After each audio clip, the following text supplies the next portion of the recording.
Okay, we are streaming. Oh, did I stop that? Yeah. Alright, what's up? Yo, what's up? This is a freaking call-in show, yo.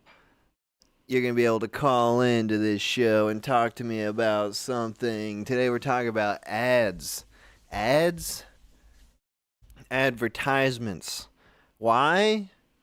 Because I couldn't think of a topic. I couldn't think of anything to talk about, and this is something that I see a lot. Ads, something that happens to me, so I felt like that's relevant, right? We all see ads. Obviously, excuse me. Obviously, I've got my ad blockers on. I'm not a total freaking internet rube. I don't watch ads on YouTube on my desktop, my laptop. I got a new laptop, by the way. My friend Landon gave me a laptop, and it's so much better than my shitty laptop. So now the stream works. We're going on 30 FPS, baby. We're only using 7.4% of the CPU. On my other laptop, it was like 89.8% of the CPU, and it went at like 0.98 FPS. So that's nice. That's not relevant to ads, though. I never get ads for computers, which is weird. Maybe it's just because the internet knows that I have no money. There's this whole thing with the ads on the internet. We've got it's targeted ads now. You've got your ad profile. Because all the sites that you go to, I don't know what I'm talking about just to preface this, but I'm just going to say it anyway. All the sites that you go to, you get the cookies. Such a cute name for such a dastardly thing. I don't know what cookies are, for the record, but I feel like they're bad. They what do? They track you or some shit? They're looking at your shit? Isn't it like in Gmail? They say, in Gmail, hey, just so you know, we're going to look at the text of all your emails. We're going to look at every single word that goes in or out of your Gmail for your benefit, for your ad profile, so that you can get recommended products that you might be interested in. It's like a favor that people do for you, companies. Because you don't want to see ads that you're not interested in. That's the old world of ads. Just shooting them out there, just spraying ads all over the place. Just, hey, maybe if 100 million people see this, someone's going to buy this shit. But now it's more targeted. It's based on your individual preferences. And it feels weird because you got to, I feel like I'm judged. Like when I'm seeing the ads that I'm getting, I'm like, why? What are you saying? I get a lot of ads for erectile dysfunction. How did they know that, dude? How did they know? Where did they find that info, dude? I don't ever talk about that shit. I don't get it. I get ads for hair loss. I have hair. I don't need that. I have an erect penis. I don't have a dysfunction. I'm always erect, dude. No, my Instagram, that's where I see the most ads. It's like every third post. I think it's more than. Is that the normal experience with Instagram? It's like every third post. And it's because I watch the ads, because I am interested in ads. And I always watch the ads and I always click on the thing. 'Cause I'm always getting these weird wellness. Sometimes they're pills, sometimes they're drinks, sometimes they're devices. I was getting an ad for. What was it called? Midi? It was like a headband you wear. It was like an electronic headband that measures the blood flow in your brain, in the front of your brain, because you want a lot of blood in your forehead to do thinking properly. And so you wear this headband, and then you download an app. And then you look at a ball on the screen of an app, and you try to make the ball go up and it goes up if you've got more blood in your brain. So it's like you got to think about putting blood. You're like thinking like, come on, get the fucking blood up there, and that makes it happen. I don't know. It's sort of, I'm not entirely sure how it works, but yeah, after doing that for 3 months, you're basically Superman. You can move your blood wherever you want in your body. You control your blood. I'm glad that my blood is just automatic. I mean, I don't want to take manual control over my blood flow. I wouldn't know where to put it. Where does it go? Do I need the blood in my hands when I'm grabbing something? Where does the blood go normally? I don't know. Okay, anyway, I don't know. You get all kinds of wellness things. They're all like, they're mainly focused on like, are you procrastinating? Do you want to enter the endless flow state of productivity? You can do that with the help of these functional mushrooms, these adaptogens and this nootropic blend of plants from Brazil.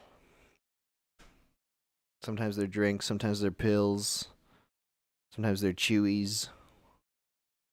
And it makes sense to target me for that because, like, I'm on Instagram. So clearly I am avoiding doing work. So that's the best time to get me for that.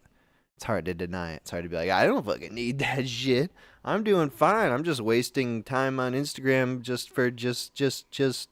There's not a good answer. But I'm curious what ads other people are getting. Is everyone getting the same ads as me? Because that's what it's like. It makes sense in my head. It's like, do the procrastination, the wellness ads because we're on Instagram. But are other people getting different ads? That's what I want to figure out. I want to hear about your ads that you're getting, your ad profile. Yeah, that's basically what this is about. Is I just want to hear what kind of ads you're getting. Are you getting those erectile dysfunction ads? Is that just me? Come on, no way, dude. I mean, they know that I'm a guy, I guess. And is this a good thing? Are targeted ads good? Is it better than the alternative of just getting ads for things that you don't want? Do you want to get ads for things that you do want? And everyone's got a story, a creepy story about, like, I said something in a conversation in real life and then I started getting ads for it. Like, everyone has a story like that. Does that actually happen? Are your devices actually just listening to every word you say to better advertise to you? And is that a good thing? I don't know. Let's talk about it. Woohoo! All right. I'm going to turn on the calling machine here. Get this guy off. All right. The number to call in is 518-288-7938. You can call in. Tell me about your ad experience. Or just your opinion on ads. If you don't want to share your embarrassing ads that you get.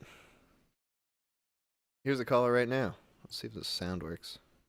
Call from ChatGPT. Hello, is this ChatGPT? Hey, what's up? Been a while. How's it going?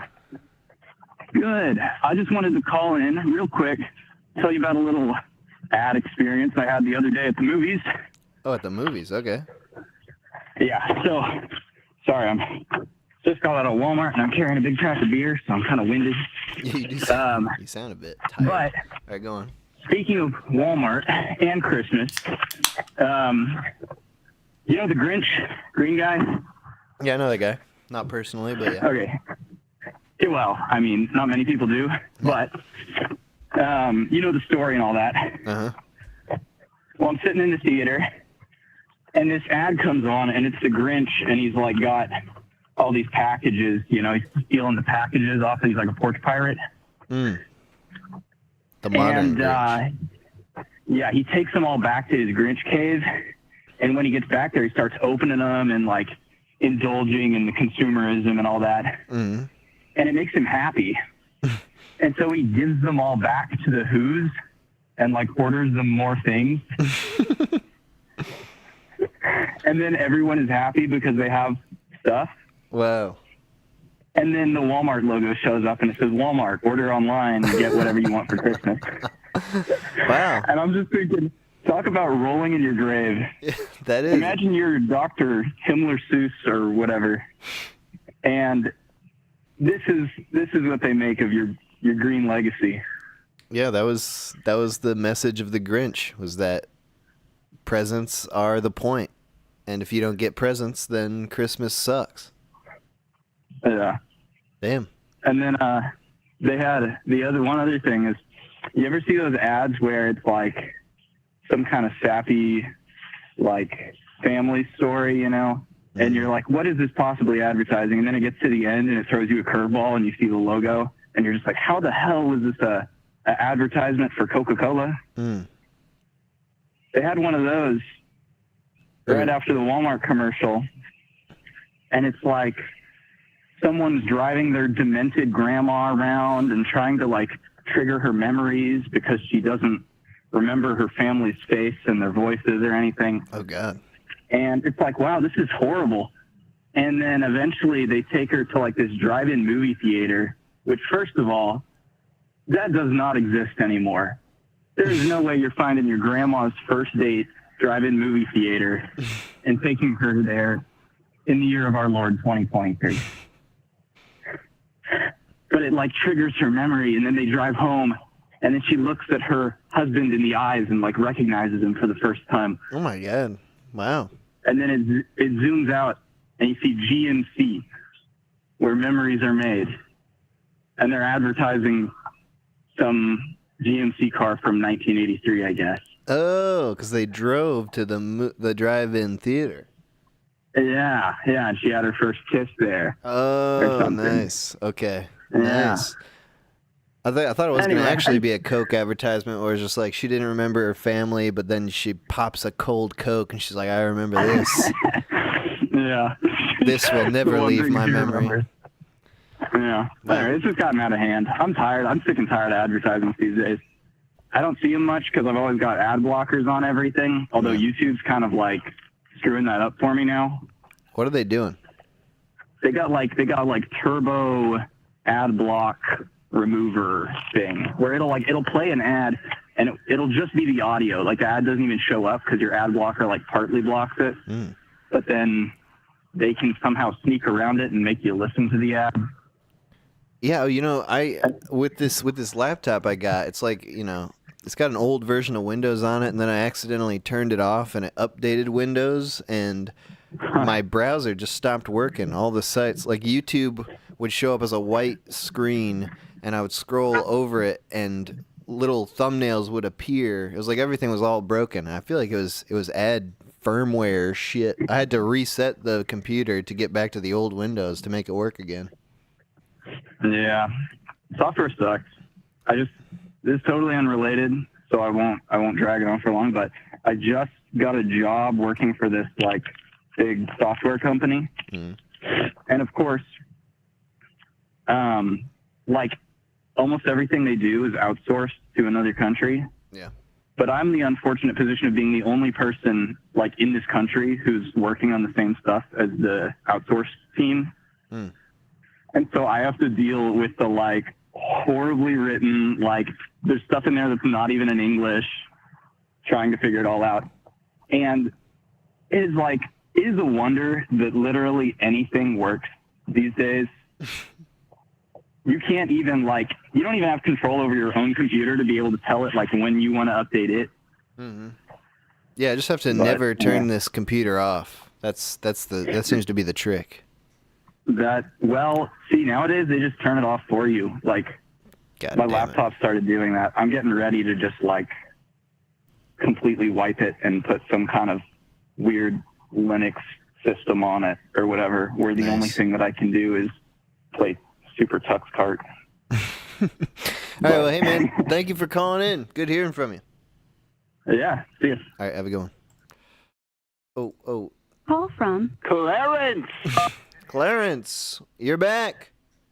Hey, dude, what's up? I'm glad I caught you. Yeah, man, glad you got in. We're talking ads today. What kind of ads are you seeing? Dude, I actually have something to say about ads. I see just like your typical ad stuff. I have noticed that it does like listen to my conversations and whatnot. then try to like sell me stuff. All right, well, start. If you have something to say about ads, what do you have to say? You got something you thought about here? I miss when advertisements were like. I feel like advertisements now are so safe. You know what I mean? Back then, do you remember those ads where Crash Bandicoot would like go into the Nintendo parking lot and like break into their cars and stuff? Yeah. And like, thinking of this ad for like, I think it was Guitar Hero, like early 2000s. His kid's having a birthday party and his mom brings in a cake and he's like, "Fuck that sponge cake! I didn't want sponge cake!" So like, I feel like ads used to have they used to be a lot more like creative, Fun. and now they're just like so sad and so just like safe and politically correct. Well, it's also like there's so many different types of ads for different mediums. Like you're probably talking about those ads, like those are TV ads, but now TV ads are like not even the ads that I ever see. We're seeing internet ads. Yeah, and again, it's all like targeted based on your ad profile or whatever. Actually, I went to go see a movie the other day, and I saw that same ad where the Grinch is stealing stuff, the last caller was talking about, and it just made me so sad. I was like, this ad Mr. Seuss is like actually rolling in his grave. Yes, Dr. Seuss. Why would you take away that man's credentials? Oh, you're right. Sorry, Dr. Seuss. But like these internet ads, like on social media, it's like they're geared towards that because they want to look like social media posts. So the ads are just like some guy talking on a podcast or some guy talking into his cell phone. It's like it's not even production like a TV ad used to be. Yeah, because they want you to click on it and they'll try to trick you into thinking it's like a post or something. Yeah. Yeah, exactly. Here's an interesting question though. I've noticed you've never done any like sponsorship deals or anything on your channel, like, here's the grill video brought to you by Manscaped or whatever. But if you could have a sponsor, who would you have? If you could have any sponsor. I have no idea how I could possibly do a sponsor and not have it seem like the worst thing in the world. No, but if you could be sponsored by anyone, I think I'd pick like Red Bull. But I would just, what would you like to be sponsored by? I would just be sponsored by whoever would give me $1 million. It's not like a matter of believing in the product, but it's like if for some reason somebody would give me $1 million, I would say whatever they wanted me to say on every single video. Okay, and you guys would understand. Money talks. No, but like the sponsorship deals are like, it's not a lot of money. People just make money on YouTube from it by doing it every single video, like 2 videos a week. And that's like, I'm not doing that. I'm not going to do that.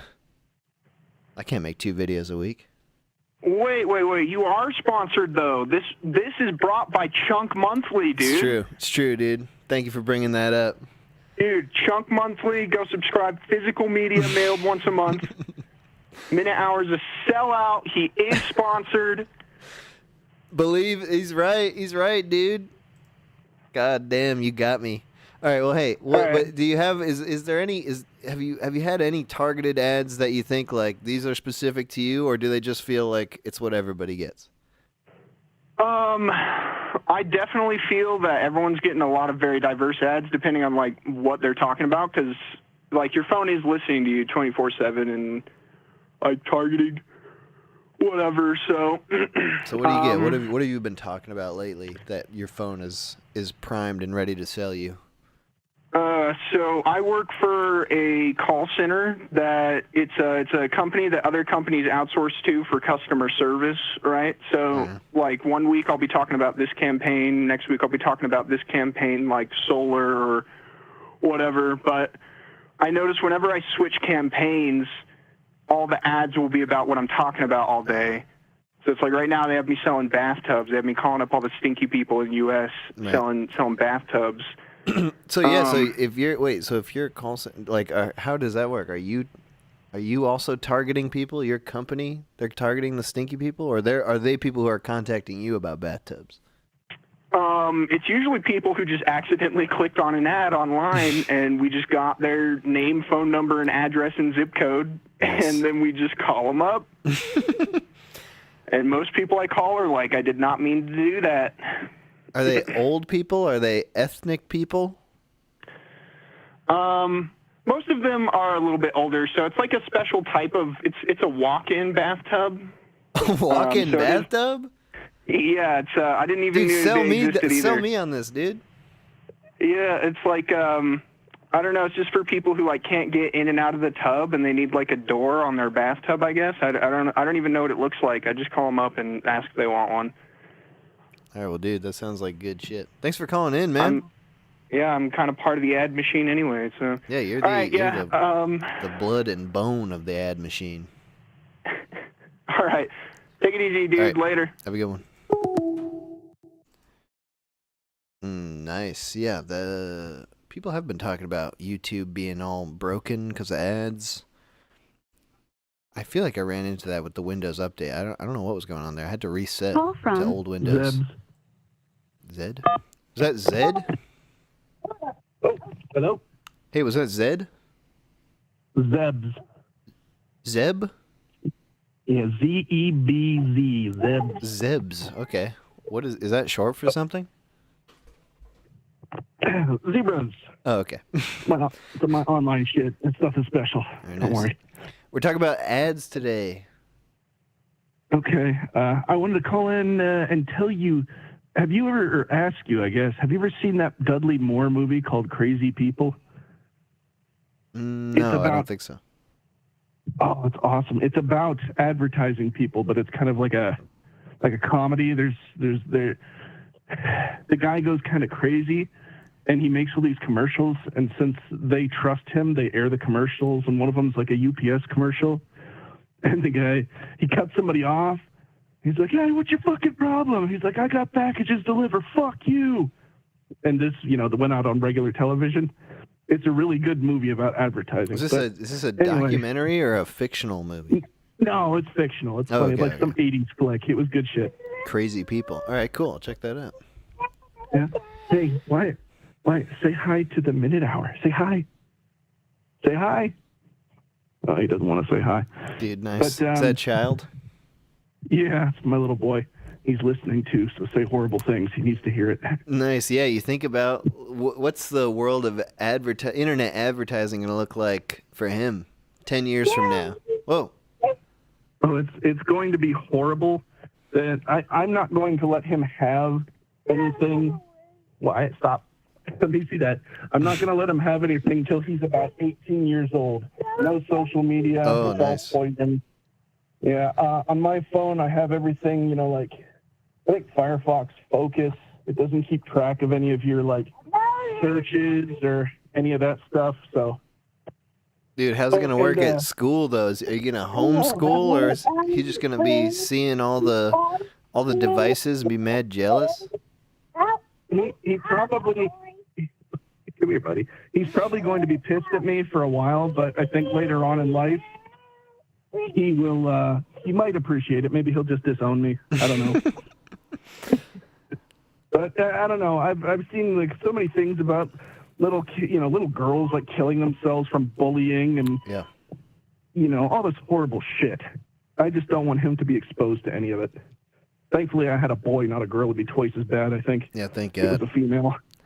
Thank God. Yeah, I mean, it is weird with the whole social media thing. How old are you? Were you growing up with that, smartphones, or was that happening after? I'm your old audience. I'm 46.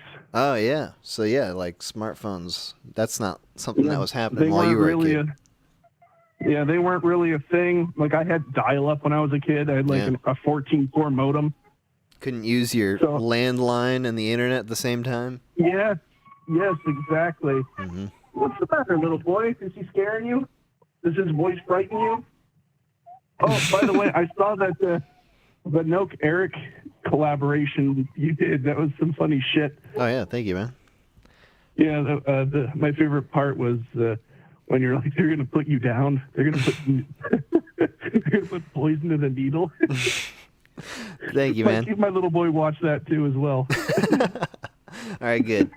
So he won't be affected by negative advertisements, but he will be made deranged by the content that I'm involved in.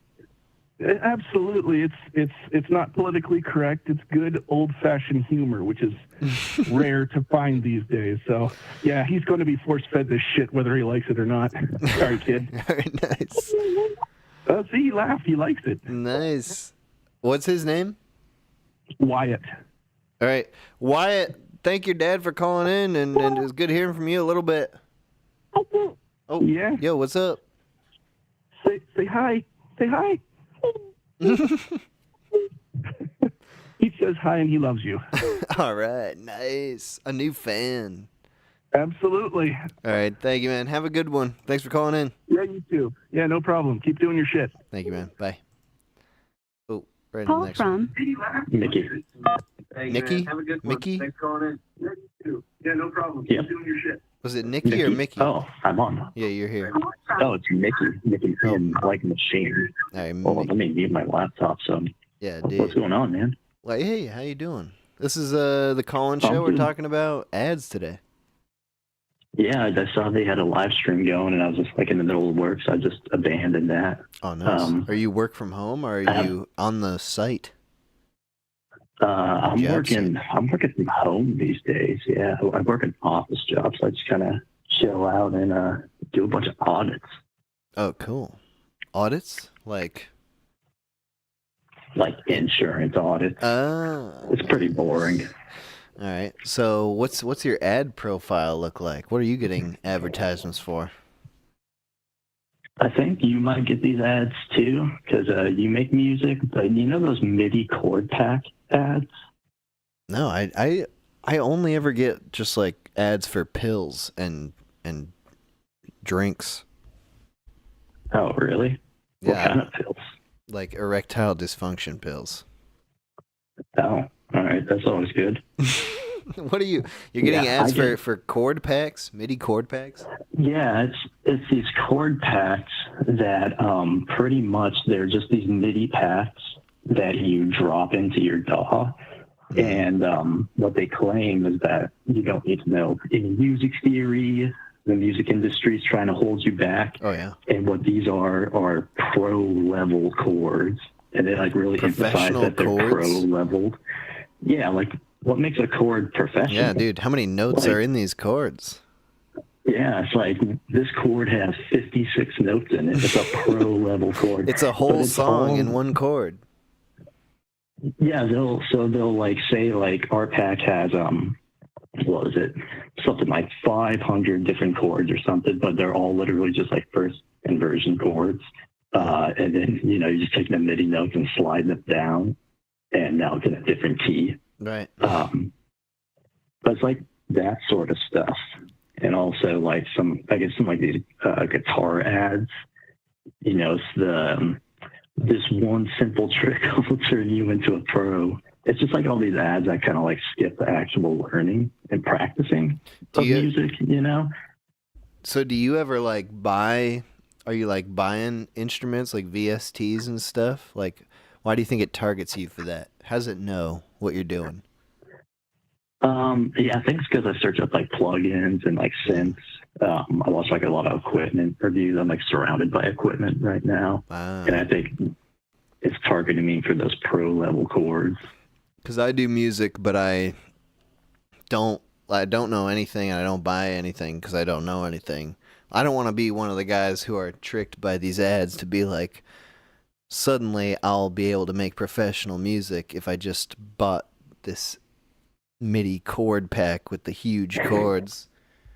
Yeah. So I'm never targeted for that. Do you normally work in like just like a DAW, or do you use instruments? The only instrument I can barely play is like a guitar, and that's just like normal, very basic chords. I use like Fruity Loops to make, video gamey type music. But I just use like the default plugins, and I've been using a lot of the Jenny plugin that this guy Landon made, who made this game Duck Game, and it's just like a plugin for like a bunch of Sega Genesis type instruments. Oh, okay, that like old sound font. But it's all free. sort of Whenever stuff. I get anything, it's just free because like I know that I don't need to pay money to get like professional sounds because I would squander them. I don't know how to make professional music, so I'm not concerned with that. I've always loved your music. Like I've listened to me and my friends have like watched your videos. You've been like an inside joke for a long time in my friends group. But nice. All your audio skits, I honestly love your music. Like the executive science one. That's probably my favorite. Dude, but like all the like pretty much all the music that goes into the scenes that's stuff that other people have made, and I'll just like put vocals over it. Oh, really? Yeah, dude, like the executive science stuff, like I think that's music from like Sam Spence. He's like the NFL Films music guy. Oh, okay. Yeah, dude, so I'm way less talented than you think I am. Do you do most of the animation? I don't do any of the animations. No, that's right, Drew Langwood. I know he does some of the animations. Drew Langlois, he does all the Langlois. It's French. It's French Canadian. Oh, okay. Just so you know. I can't pronounce anything French. That's okay. But yeah, all the animations are other people. They're artists. They're animation people. Like I can't draw for shit. I just do the voice stuff, and I put it over music that I take from other things, and I put it in like the video description, but it's not, I understand people don't always look through that stuff. Yeah, probably not. I guess I'm one of them. I'm shattering the illusion. You thought I was so cool, dude.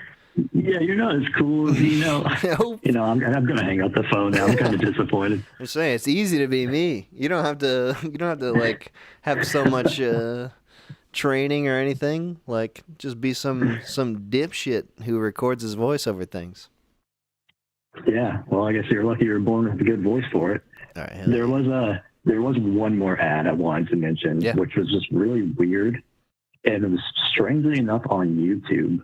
It was like a few years ago. I got this ad for this like rocket ship fleshlight thing where like you like put it over your cock. Yeah. And there's like two handles, like they're like joysticks that extend out on either side, and you just like place it over your cock, kind of like that in Monsters Inc. when they put that like metal dome thing over the sock and blew it up. You kind of put it over your cock like that, and you use the joystick to like operate it. But I haven't seen it since, and I looked it up. Not because I wanted to buy it. I was just honestly fascinated. So I don't think my girlfriend would be happy if I bought it. Yeah, natural curiosity. I could never find it, and it just popped up that one time for seemingly no reason. It was probably too powerful. It was probably taking people's cocks to the moon. Yeah. It was probably some like unreleased CIA equipment. Was it like supposed to be on the market? Was it like, did it need electrical power? Was it battery operated? Did you plug it into the wall? What did moving the joysticks do you think? It would like, there was like a cylinder, and then there was like a sheath inside that would like contract and expand. Oh my God. And vibrate. Okay, that's enough. Yeah. That's all the information I needed. And then you use two joysticks. That's what I was wondering. Like, why would you need two joysticks? That's going to be the future, dude. Total control over your fleshlights. Yeah. You're in the VR goggles. You're just tweaking your dick with every thumbstick. I just can't wait till they got that fucking Neuralink connection with it, so you don't even have to use your hands. All right, dude. Thank you for calling in. All right, thanks, man. It was great talking to you. All right, have a good one. All right, we're going to take a quick break here, and we'll be back in a couple minutes. All the music from this stream is from this album, Pure Midi Volume 2, which was produced by TBK Gao, which was like, we showed this guy's music. He's a music-making person as well, but this album is like a compilation of a bunch of people's music.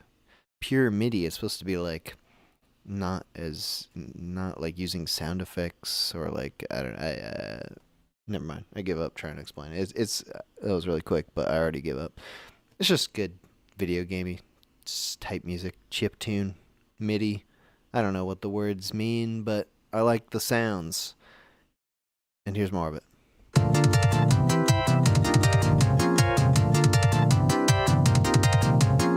Welcome, dog stage.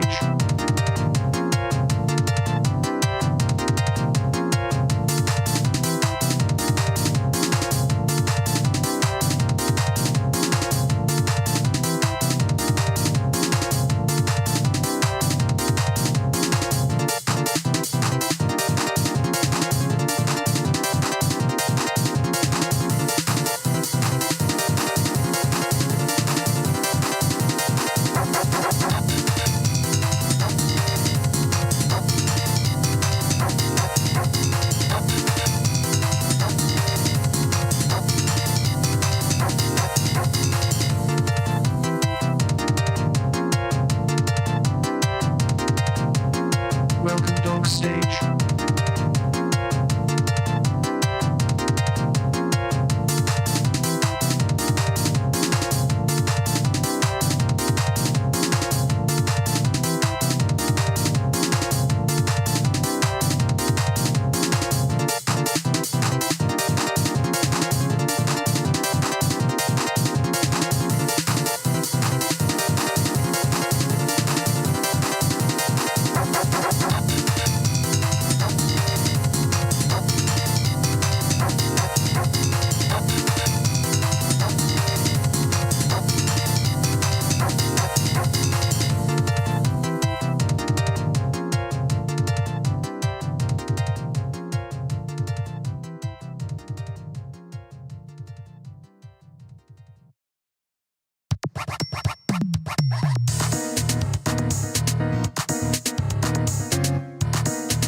Okay, this is the call-in show. You can call in. We're talking about ads today. The number is 518-288-7938. It's on the screen there. If you don't see that, call now. 518-288-7938.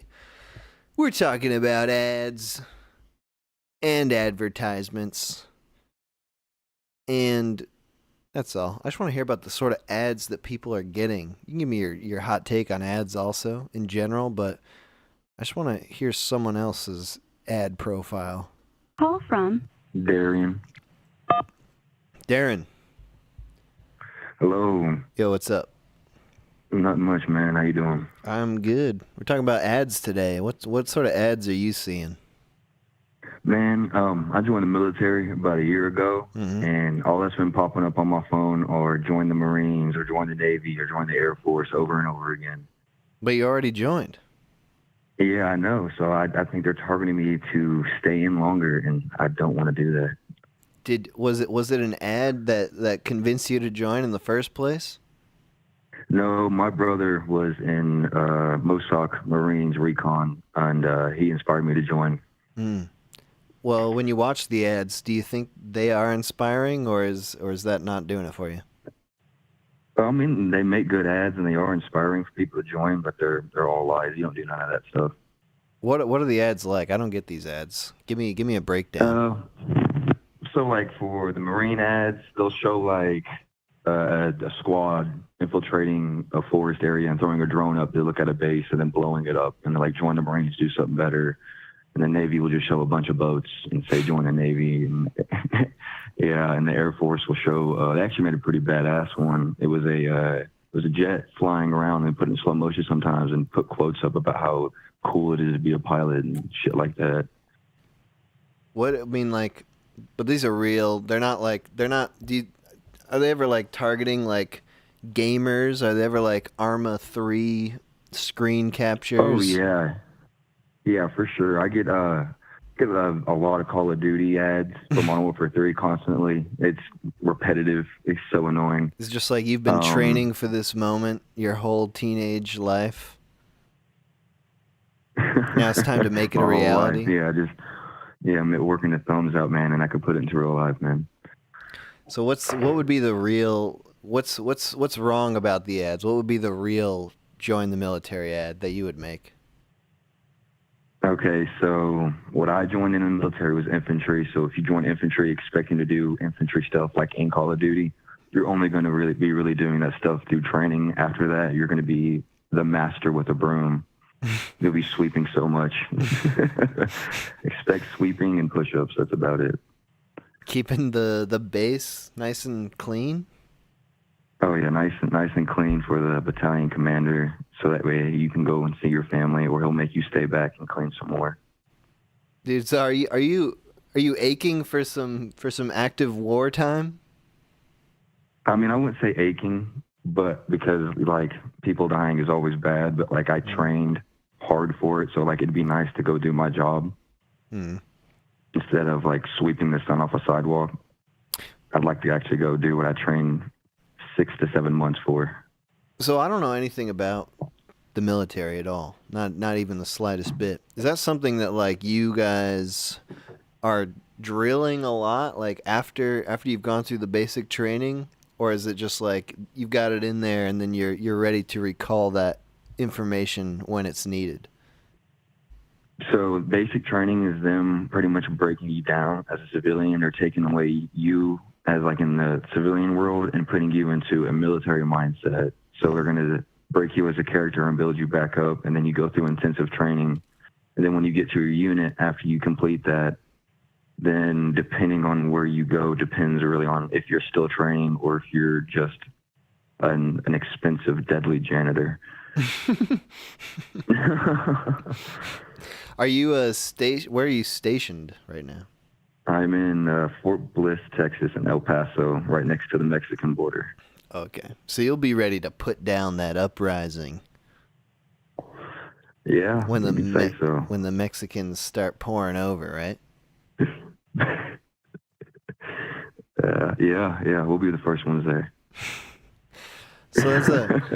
So you didn't need an ad to join the military. Do you feel like the ads do work though for people who have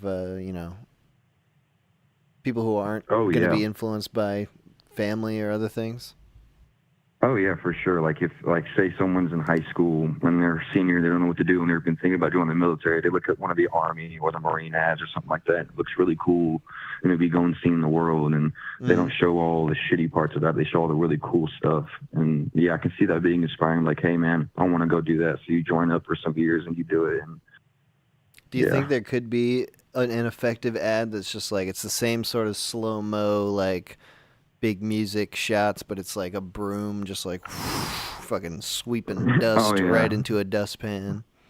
Right into a dustpan, or you're sitting there, you've been sweeping all day on the sidewalk, and they're telling you to hurry up and get the sun up, and you're like, I can't, it's not coming up. You get any other ads, or is it all military focused? They're like, that's the one thing they know about you. Well, majority of it's military, but like sometimes I'll be sitting here and I'll be like, man, I'm hungry, I want something to eat, and I'll be watching like one of your animated videos, like Something Terribly Offensive is my favorite. Oh, nice. And I'll have fucking McDonald's ad or something will pop up, and that's all I have to play for ads on YouTube is just constant food ads, just making me more hungry. I'm like, how do you know I'm hungry when I didn't even say nothing out loud? I'm just thinking I'm hungry. Dude, hunger is a good one to capitalize on because, we got to eat multiple times a day. So the chance that you're going to catch someone hungry is pretty good. Oh, yeah. It's a great thing to capitalize on. Do you feel like is that like the future of ads is like, when they got all the access to your biometrics and stuff, they're just going to be like monitoring your state and just be like, this is what you need right now? Oh yeah, for sure. Like, yeah, if they're just able to do the chip, like they're planning to do, or some type of implant like that at all, then they can for sure like sense like when you're hungry or when you want to do something. I'll bring up an ad for like hiking if you feel like you want to go outside or something like that. Yeah, for sure. Is that good or is that bad? Some people might say it's convenient and good, but I would put it in a gray area because it is more convenient. But like with that much going on, what could they do with that kind of technology inside of your body? It's just iffy. Yeah, like maybe they could make you want things even if you don't want them. Yeah. That's like, seems like that's what ads are trying to do generally. They're trying to make you want things whether you want them or not. Oh yeah, they want you to spend as much money as you can. Yeah. All right, hey man, thank you for calling in. Hey man, thank you for having me. All right, have a good one. Oh damn. I had another call there, but I missed it. Yeah, like, what's the deal? Do we want ads that actually know what we want? Is that good? It's like, on one hand, yes, because you want to get things that you want, but never mind. I'm just going to move on. Raven. Raven? Yes. What's up, dude? We're talking ads today. What's going on, man? So, yeah, I've been trying to get on the phone with you for a while. I love your content. Just want to say that, get it out of the way. Thank you. One thing I want to talk about with the ad. Okay, so the Temu ad. Shopping like a billionaire. Oh, yeah. Let's get it straight. So they said Temu for a while. Wait, what? What is it? Team? What is this? Yeah, Temu. What is that? So it's like an ad based, like, it's an app. And it's an app. You can order stuff. And you can order stuff on this, and it's like Wish.com type deal. Oh, okay. But it's bled into so many people to where it's advertised itself. And it has a bunch of people, like, sending people these links to, like, help get them points in the mini games that they're playing. What mini games? What? Yeah, I know, dude. Okay, so check this out. Okay. Temu, or Temu, that they've changed it to now. The app itself has all these little mini games on it. And if you do it to a certain extent, then you get, like, points added to getting, like, discounts off or whatever. Oh, they're combining gaming with shopping. Yeah, and my girlfriend plays this, right? And it's like a little fish feeding game that's in the app. And I'm like, you're just feeding them your lost hopes and dreams. It's draining you away. Yeah. And you're gaining hope, trying to think that you're going to get these discounts. How does this work? Like, what's the benefit? Is it just like, if we have you in the app feeding our fish, that means that you're gonna buy stuff in the app at some point? I think it's really all about because you get like these added bonuses if you share it with people and if they like referral. download the app. Yeah. And it just gets them going. And I've had random people that I'm friends with on Facebook like get a hold of me and like say, hey, can you like download the app and use my referral link so Could I you can get feed my fish, bro? Yeah, can you like feed the loss of my hopes and dreams to get free stuff? All right, so you're not affected by this. It doesn't get to you. It doesn't get to your core. Just your girlfriend. Oh man, I'll go to Busch Gardens or like any kind of event, and I'll look around at people enjoying things. It's like, you know how you have reference your call-in show Conspiracies was one of my favorite because you're talking about groups. Me neither, man. I don't like groups. The group mentality, it turns on the individual and the growth for creative, like ingenuity. All because, you know, you want to be a part of this group, and then I see shit like Temu pop up, and like people jumping on that bandwagon. I never even heard of this. Temu, but it's Temu now, you said? Yeah, now, okay, so the advertisement itself used to sing this little diddly, and you'd be like, Temu, Temu, I'm shopping like a billionaire. Oh yeah, I'm shopping like a billionaire. I get it straight and it comes to me. I'm shopping. And now it says, they changed the diddly. Instead of singing Temu, they say Temu, like they made a language error or something. But it's the same diddly? Yeah, the same diddly. They just changed the way that they said Temu to Temu. And this happened like a couple weeks ago. I'm like, what is going on? You know, I was comfortable enough ignoring it, but now I'm wondering. Does this shake your faith in Temu? Like they can't even commit to how to pronounce their own name? It shook my faith in, you know, the boardroom meetings of, you know, these people putting the advertisements together. It made me kind of wonder. It's like, who's running these situations? Like they don't have a vision. They're just like, well, the research came back and people just seem to be calling this Temu, so I guess that's what we are now. Yeah, and there's no real solidarity in what they're doing, and they're just kind of going off on a whim. Like, you know, the best I get out of advertisements are, you know, I play certain video games like Warframe, and then I'll be thinking, you know, your last caller, he's talking about, he's thinking about being hungry. All of a sudden, he'll see something for food pop up. Well, I'll be playing a video game, and then something for the video game pops up, and I'm like, hell yeah! I got saved from the madness of something I don't want to buy. And now I get to look at cool shit from something I'm doing. So you're like appreciative when the ads are effectively targeting you.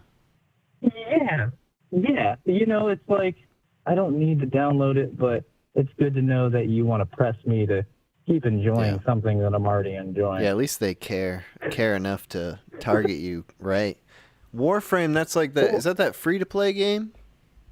It is free to play. I've been playing it since 2020. It's pretty neat. It's like a grind-based space ninja type game with a cool storyline. It's been keeping me going. Does that have here on and off? So it's free to play, and it's like, when I think of that, it's like, you know, it's like you got to grind for longer if you want to get the same things you could get if you would pay some. But it doesn't have. Does it have ads in it? No. Would you be opposed to that? Like I haven't really. I don't know if that happens in the gaming world, but are there games that just like have ads in there? Yes, there are. Well, it's mostly like Android type games. Warframe was bought out by Tencent recently, and you know Tencent. That's like a big Chinese company. Chinese company. You know, they like the in-game current. They like you buying stuff in game. Right. But seeing as how they've like continued with the game as the presence of you just grind out to get stuff and you don't have to buy with real world money. But buying stuff, the platinum is really only just to accelerate what you would have to wait for. Right. Because when you're building stuff, you know, you kind of have to wait. But like, yeah, in-game advertisements, that kind of has pressed me away from having any kind of little handheld game on my phone that would just keep me from, you know, I can't even download a game on my phone anymore. That's like something that's like only on mobile games, you're saying? For them, yeah. I haven't seen any on console. I think the day they start doing that, there will be a gamer uprising. Yeah? You think so? It's I already paid $300-$400 for the Switch. I don't know how much consoles cost. I haven't bought a console in a while, but it's like that. Is that the premium you pay to not watch ads? Not have to deal with ads at all. And something about like you have to be a golden member of society in order to like enjoy the things truly. But then we're just gonna rack your brain trying to get you to waste more of your money and keep you down at a lower level. But you have the big bucks initially. You can spend all out and be the special snowflake with like the $300,000 PC computer and.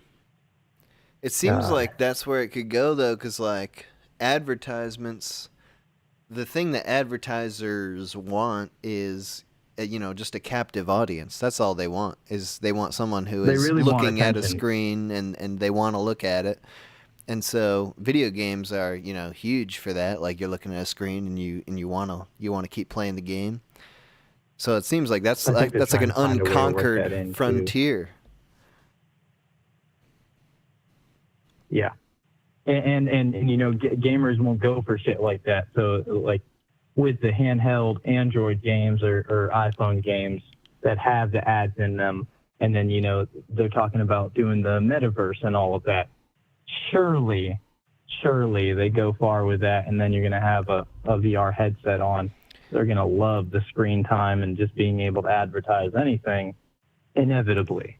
It sounds like with the mobile games, it's like those gamers are casual enough that they aren't part of the gamer uprising. Those are just normal people. They aren't gamers. Yeah, no, they want little time wasters so that they can be kind of entertained in whatever they're doing in the moment. But what about Candy Crush or something? What about those? There's like Game Pass now or something where it's kind of like you pay a monthly premium and you get access to a shit ton of games, like AAA games.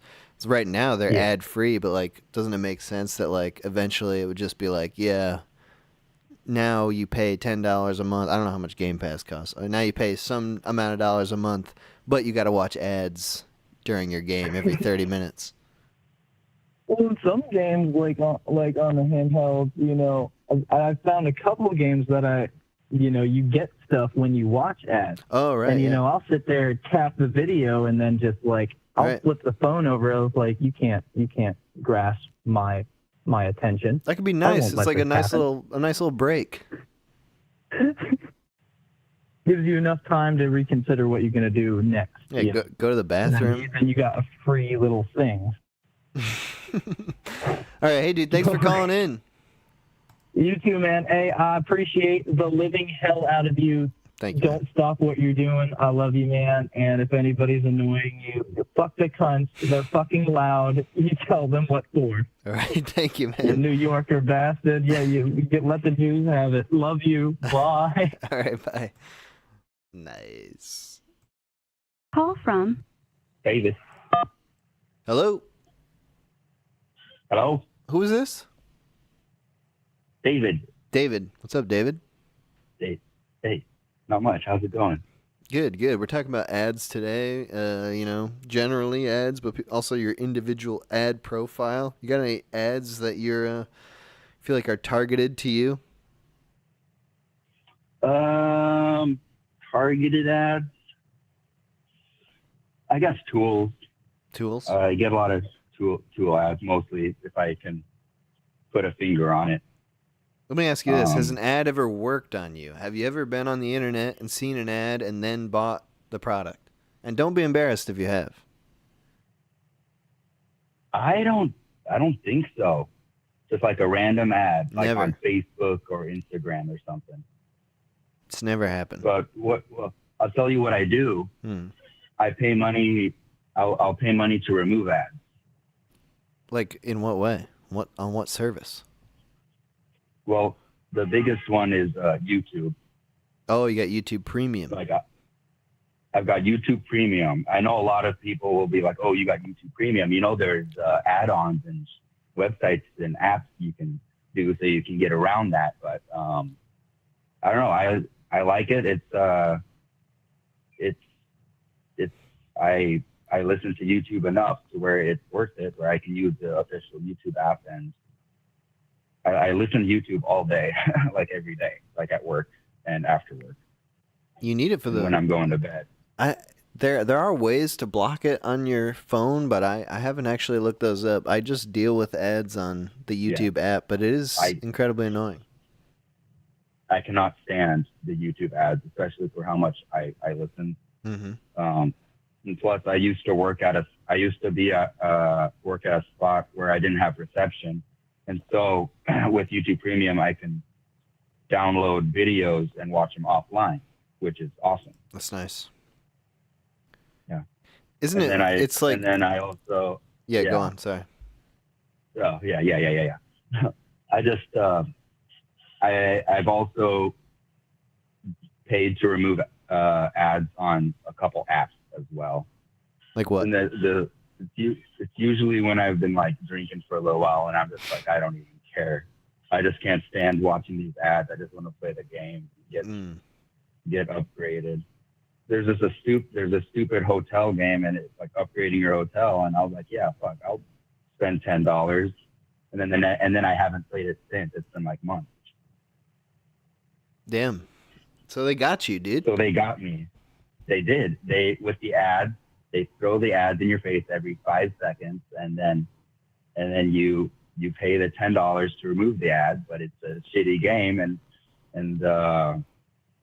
I don't know. I've definitely been got, and this is just a public service announcement to not play shitty games. If you're gonna pay money, make sure it's a good game. It's like the ads breaking up the game was what made it better. It's like having unfettered access to the game made you realize that it was not worth playing. Yeah, you could say that. It was just not a great game in general. Well, so so you never have been tricked by an ad, but you want to refuse the ads. It's like it's weird that with YouTube, it's like you have to pay to use the good version of YouTube. Like the version of YouTube that we remember as just being like, I'll click on a video and then I'll start watching it. It's funny because it's they replaced the buffering time. It used to be, you click on a YouTube video and then maybe you had to like pause it for 30 seconds to wait for it to buffer properly, and then you could start watching it. And it's like they figured out how to. Jesus Christ! They got rid of the buffering, but then they replaced it with an ad. Yeah, exactly. Yeah. So, but I can't. Yeah, I can't stand the ads. And then, of course, like I'm listening to YouTube, or I'm watching YouTube, and then the video itself has an ad in it. The sponsored, they'll be like the YouTuber themselves. Ad time. Yeah, the YouTuber themselves. They'll be like, Raid Shadow Legends or NordVPN or this godforsaken Chunk Monthly. Yeah, exactly. They just break up the content with the stupid ads. Dude, I've been paying tens of thousands of dollars a month to sponsor YouTubers to talk about Chunk Monthly. Exactly. Yeah, I mean, that's got to be working, though. Like, it must be working, or else they wouldn't keep paying for it. Like the Raid Shadow Legends on the Guga food videos, we see that. They're all over the place. It's always like the same 4 or 5. Manscaped, Raid Shadow Legends, HelloFresh, NordVPN. Yes. Yep. So it must be working. Like do you think people actually trust the YouTubers, or is it just like why do people do it? Why do the YouTubers put ads in their videos? No, why do people buy the things that YouTubers talk about in their videos when it's so transparently an ad? Oh man, I don't know. They're just most of us are kids I think. Oh yeah. But then again, how are they buying? You know, maybe Yeah. they're getting I guess they're just stealing their parents' credit cards, you know, and memorizing it. Yeah, that's what I'm after with Chunk. Take your mommy's credit card, pay us $10 a month. Absolutely. No. Get your physical media. Hey, dude, thanks for calling in. Yep. Thank you for picking up. Good hearing from you. Always good talking to you. Have a good one. Yep.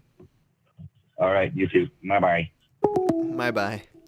All right, we're going to take a quick break here. The music, again, is from this album, Pure Midi, Volume 2. The link to this album is in the description of this video, the Bandcamp link. It's a free download. 100% free. So click on that link and download this album. I'm only going to be playing less than half of it on this stream. There's lots of cool stuff on this album. I like it a lot. And this Pure Midi Volume 1, which I'll probably play on a different stream at some point.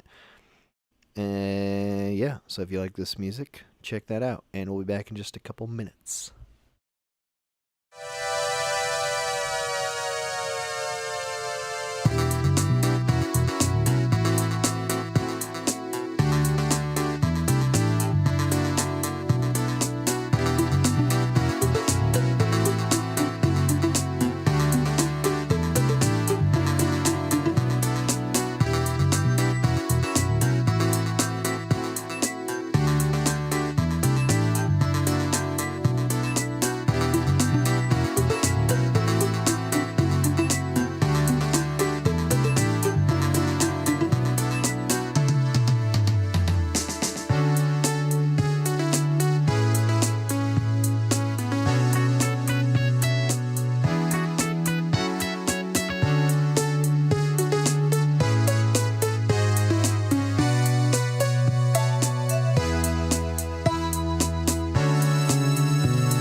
Okay, we're back. We're talking about ads today.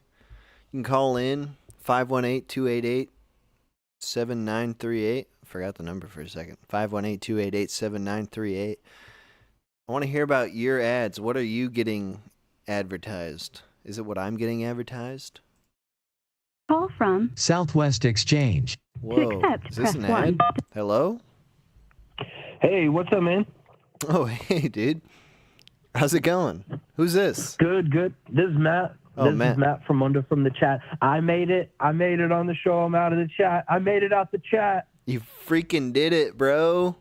What do you got to say? You're here. Okay. This is your moment. All right. So this is something that happened to me about 7 years ago. I was eating some Cheetos, which was not a very common thing for me. Okay. I was sitting in front of my laptop, and I got an ad for Cheetos. I never looked up Cheetos on Google search. I wasn't talking about Cheetos. A lot of people say your phone will listen to you. I swear the only way that would have happened is that the camera saw me eating the Cheetos.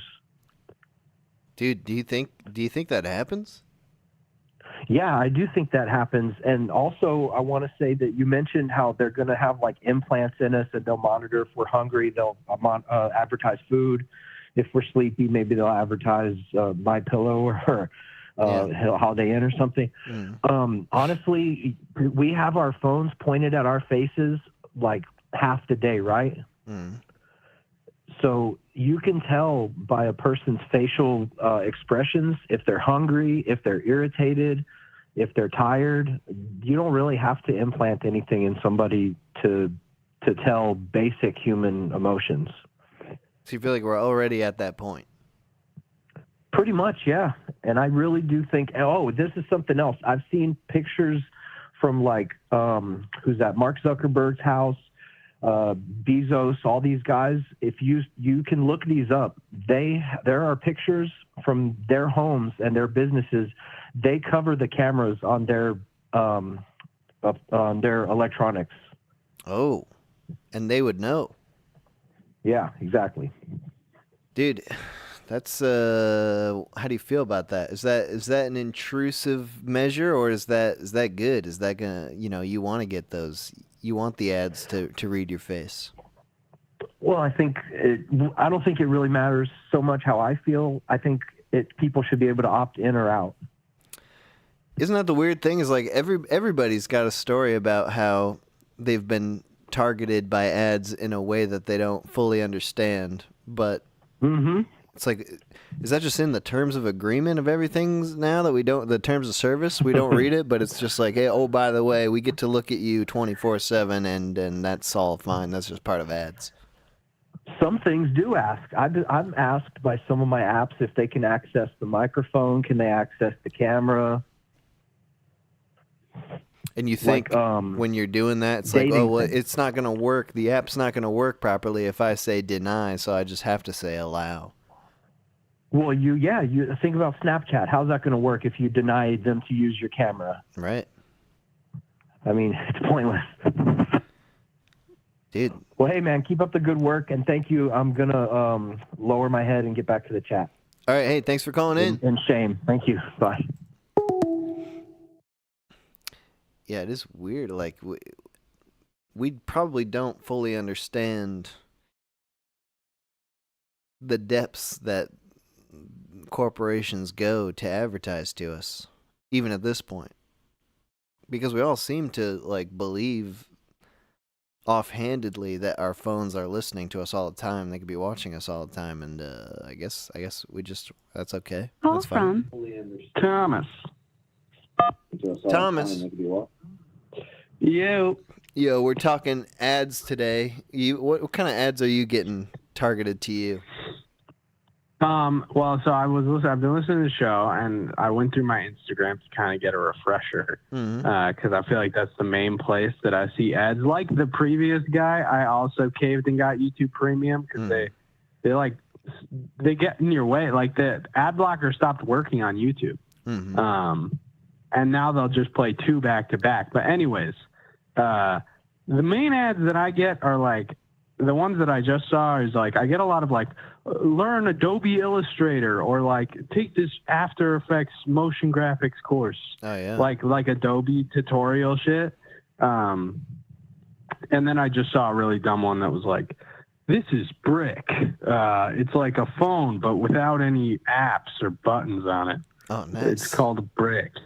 And I guess it's to like not spend as much time on your phone, which I found very funny that that's like a targeted ad on my phone that I'd have to see while like being a dumb consumer on my phone. That makes so much sense, though. It's like this guy's on his phone. What he wants more than anything is to be off his phone.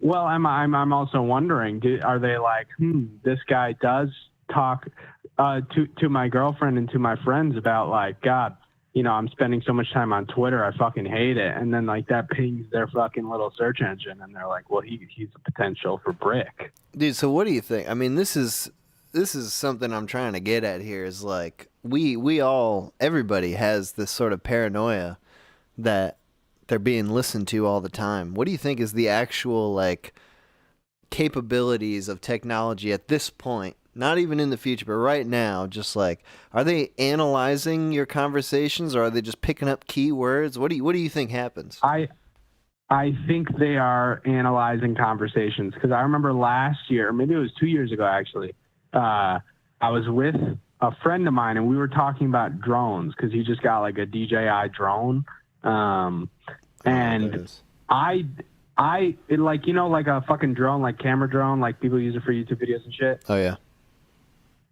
So he just got one of those, and I have zero interest in like those drones. But he was telling me about his, and I've never like Googled one. I've never looked one up, never any of that. But the next day I look at my phone and I've got a DJI drone off of that one conversation on some ad. Like after he's talking to you about it in real life, but near your devices. In real life, but near our devices. What do you think? Like, is that invasive? Fuck yeah, it's invasive. Gotta ask that. Of course it is. The fuck? I don't want people listening, you know, my fucking conversations, much less people that are trying to take my money away. Is that like? But did we agree to that at some point? Is that? Listen, I'm sure we did, but like, you know, in the sense of like, you know, you're being presented with a 1,000-page book of legalese, and of course I'm not going to read it. I want to keep using my iPhone, so I click yes. Do you think like, because I get all these ads on Instagram, and they're all like, you know, they're like people talking in podcasts, or it's just like a person talking into their phone. Do you think the future of ads is like just little snippets of these candid conversations? Just like, listen to these random people, like they're talking about how much they love this service. Like, do you think that would be allowed at some point, where it's just like, yeah, we record every conversation you have and we can use it for our ads. That's fine. I wonder if like that could be a thing, or even if they'll like try to find some loophole with it where it's like, this isn't your voices. We did clip this conversation from you, but this is AI regenerated voices. So it's like, it's an AI reenactment. The words, ran it through a computer. Yeah, exactly. So like, these are real people reproduced by AI, like on the little asterisk. So just to avoid it, because I feel like some insidious things are coming. I was just playing Elden Ring, and I was thinking like, you know, during the loading screen on video games, I was like, damn, that's like prime real estate for fucking ads. Yeah, really.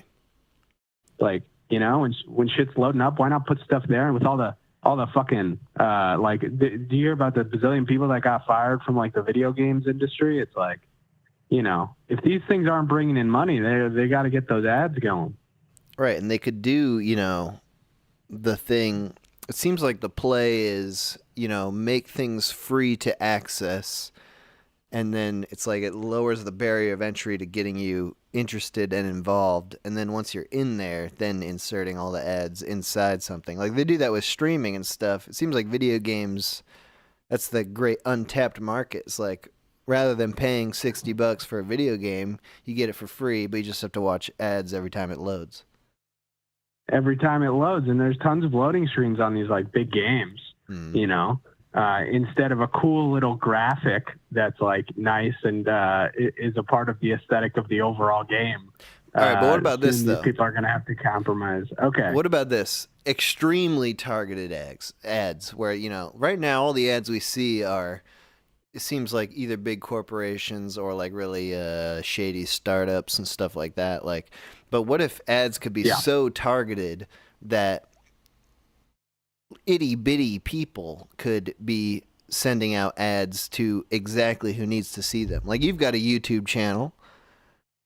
Yeah. So what if you could pay a not very pricey fee and you would be assured that your channel will be shown to people, like, you know, 90% of the people who are shown are going to be so interested in it based on their, you know, perfectly calibrated ad profile. Would you buy into that? Are you soft selling me to advertise? Are you trying to get me to pay you to advertise on the call-in show or something? I have a new service that I'm working on. Yeah. No, I mean, like, there's something there. It's just like, you know, people, advertising is a thing that needs to exist, and it is useful for companies that use it. But it's also, you know, it's like we feel like we're being like accosted by ads because they're just these things that we don't want. But what if every ad you saw was something that was like actually interesting to you? Yeah, I mean, I guess it's just like how much of your, I guess, I don't know, what would you even call it, like digital persona are you willing to give up? Like on some level, I don't want to be fucking have them know my littlest, bittiest interests. I want to keep that shit to myself. And I don't want like an algorithm to be trying to figure out what I want. It's like a lot of the stuff that I buy or get, it's because like a friend of mine told me it was cool. Right. So I don't want to put that up to like, I don't know.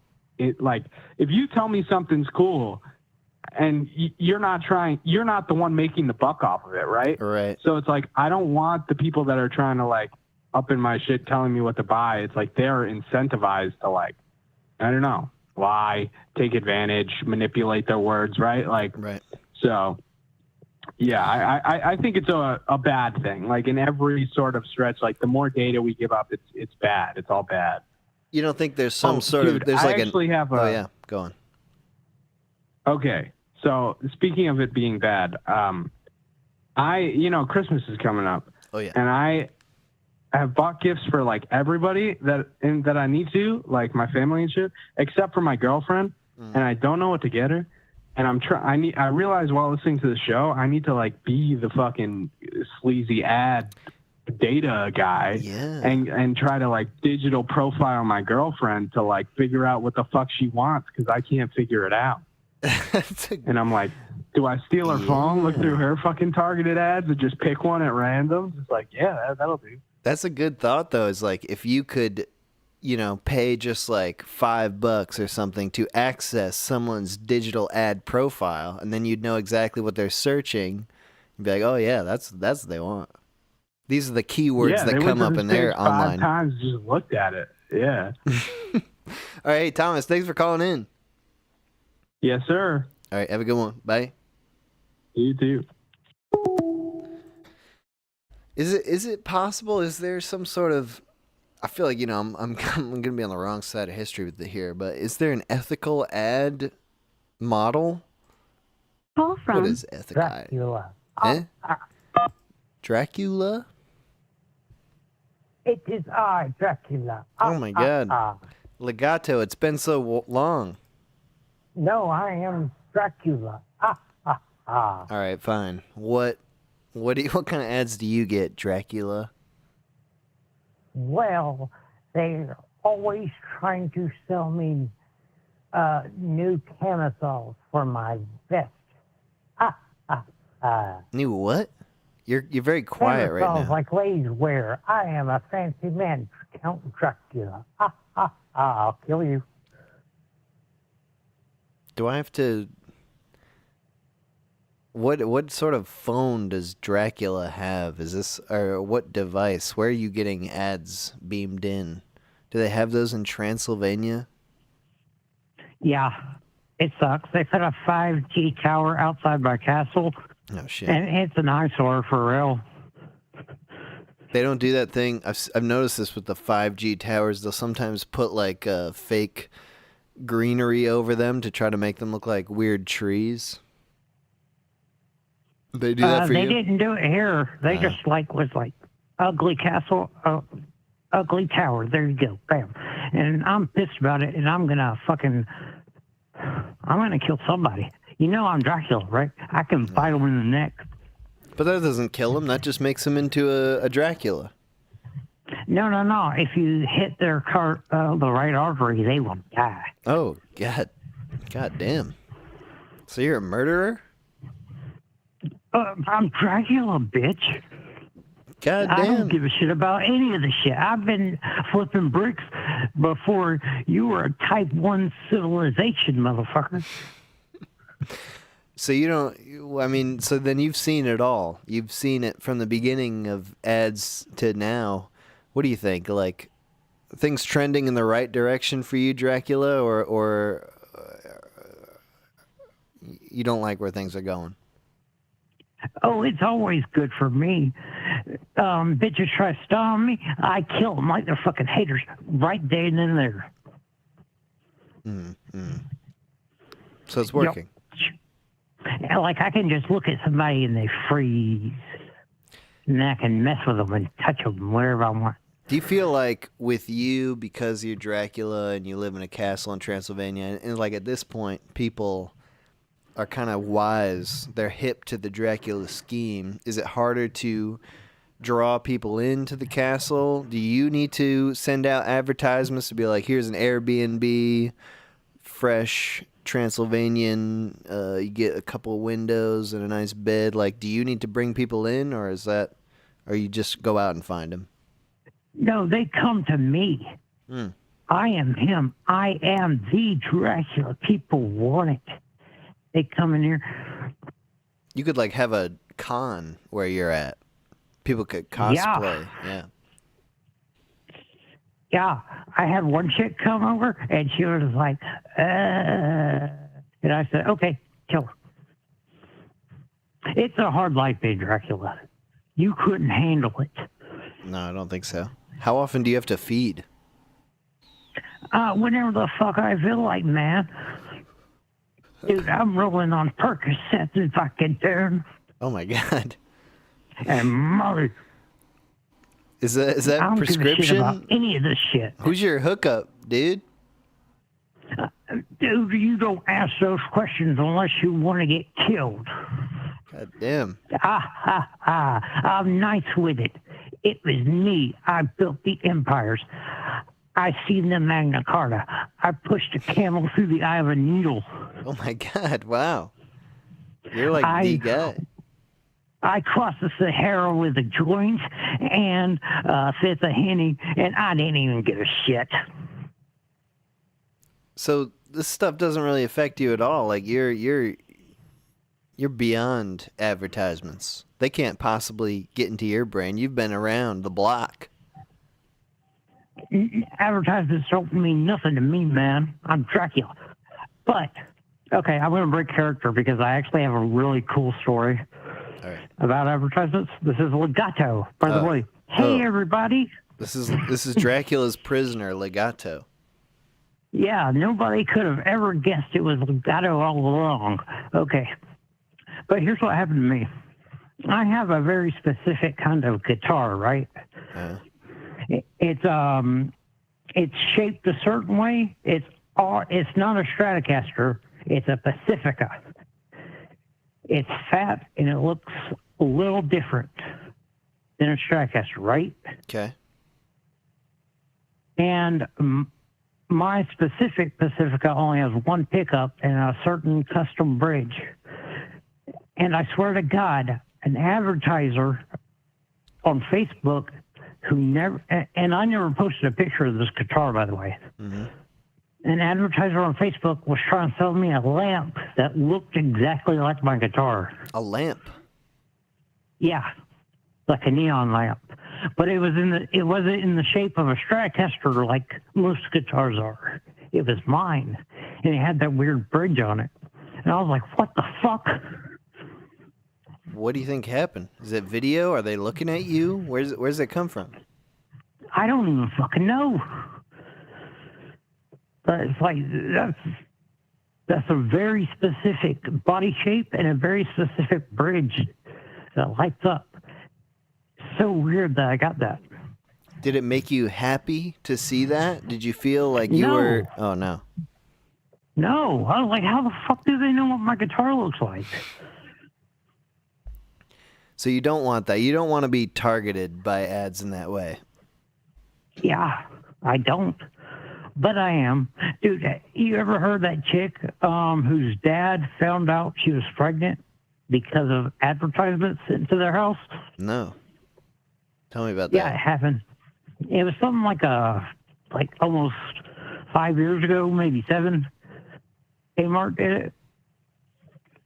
Kmart? Like they were sending her phone and her house like coupons for like pregnancy shit. They knew she was pregnant before she was pregnant? No, they knew she was pregnant and keeping it from her dad. And her dad found out because she was getting a bunch of pregnancy advertisements that she didn't sign up for. Oh. So ads can dig deep and ruin your life. Yeah. Well, that wasn't really ruined, but it can expose a lot of stuff. You ever get an ad that felt like you were being exposed? I mean, your guitar ad, that's something, that's one thing, but like, you ever get an ad that's like, I can't even disclose what this ad said because this gives away my deep dark secret? Nothing like that, but I bet they could. If they know how my guitar is shaped and like... They could know how some other things are shaped. Yeah, they could find out so much shit on me. It's fucking nuts. All right, well, hey, Legato, thanks for calling in and say thank you to man. Dracula. Also, oh, yeah. Also, goodbye.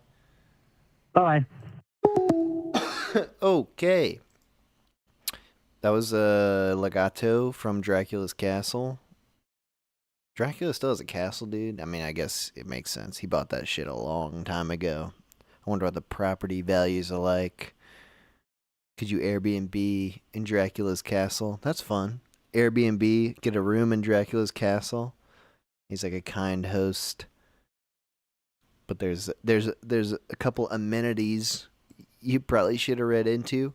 All right, anyway, we're going to take a break here. The music from the stream, again, is from Pure Midi Volume 2. There's a link to the album on Bandcamp in the description of this video. And it's a free album. So if you like the music from the stream, go click on that link and download this album for free. We're going to be back in a couple minutes talking about ads. Yeah.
Okay, we are back.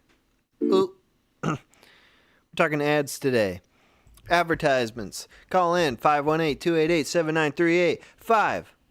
518-288-7938. That's the call-in number. Call that number. Try to get in. It's just a Google Voice number, so, you know, they kind of just, they come in. Google just picks one for me. There's not like a person here who's determining who to call in, so you can be whoever you want. Who's this is someone? Cyrus. Cyrus. Actually made it through. Wow. What's up, dude? Doing well. How about you? Good. We're talking about ads today. I'm trying to figure out what people are getting advertised to them, because I only get to access what's advertised to me. So what are you getting ads for? Well, it's not so much what I've been advertised to.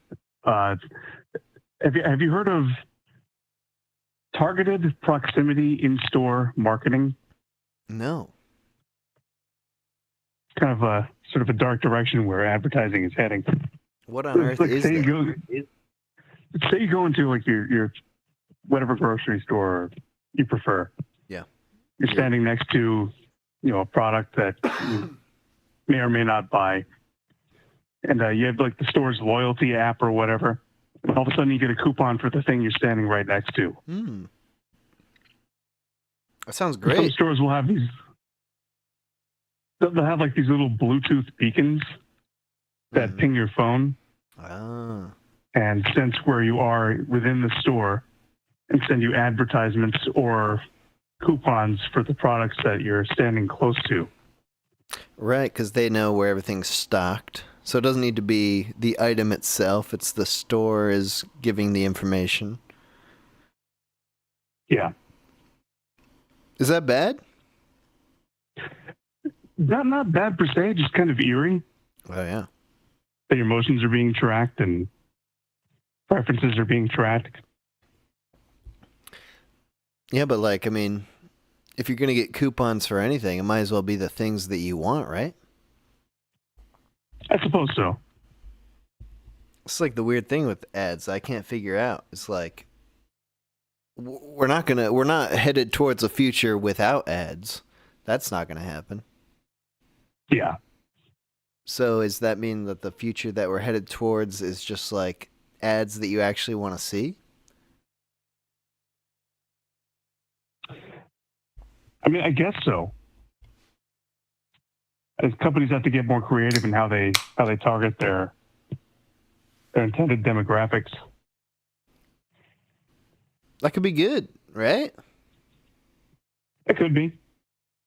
What were you getting ads for? What were you getting coupons for? What were you milling around in the store that your phone was like, yeah, let's fucking put the bite on this guy?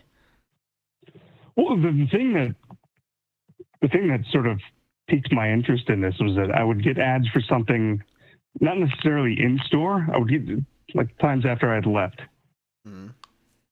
Things I had passed.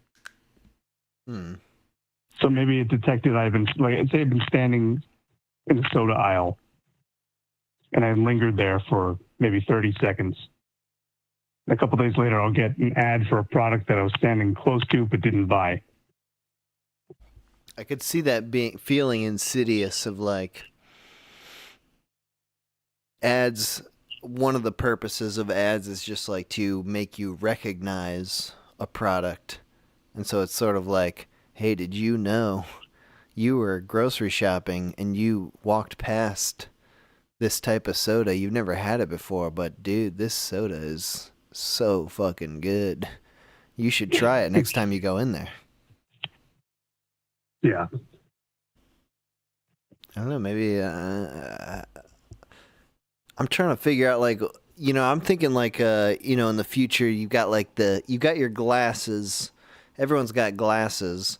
And so at some point you're going to have your AR enabled glasses where it's just like, it's not goggles you got to put on. It's not like a VR headset. It's just your normal glasses that you need to see.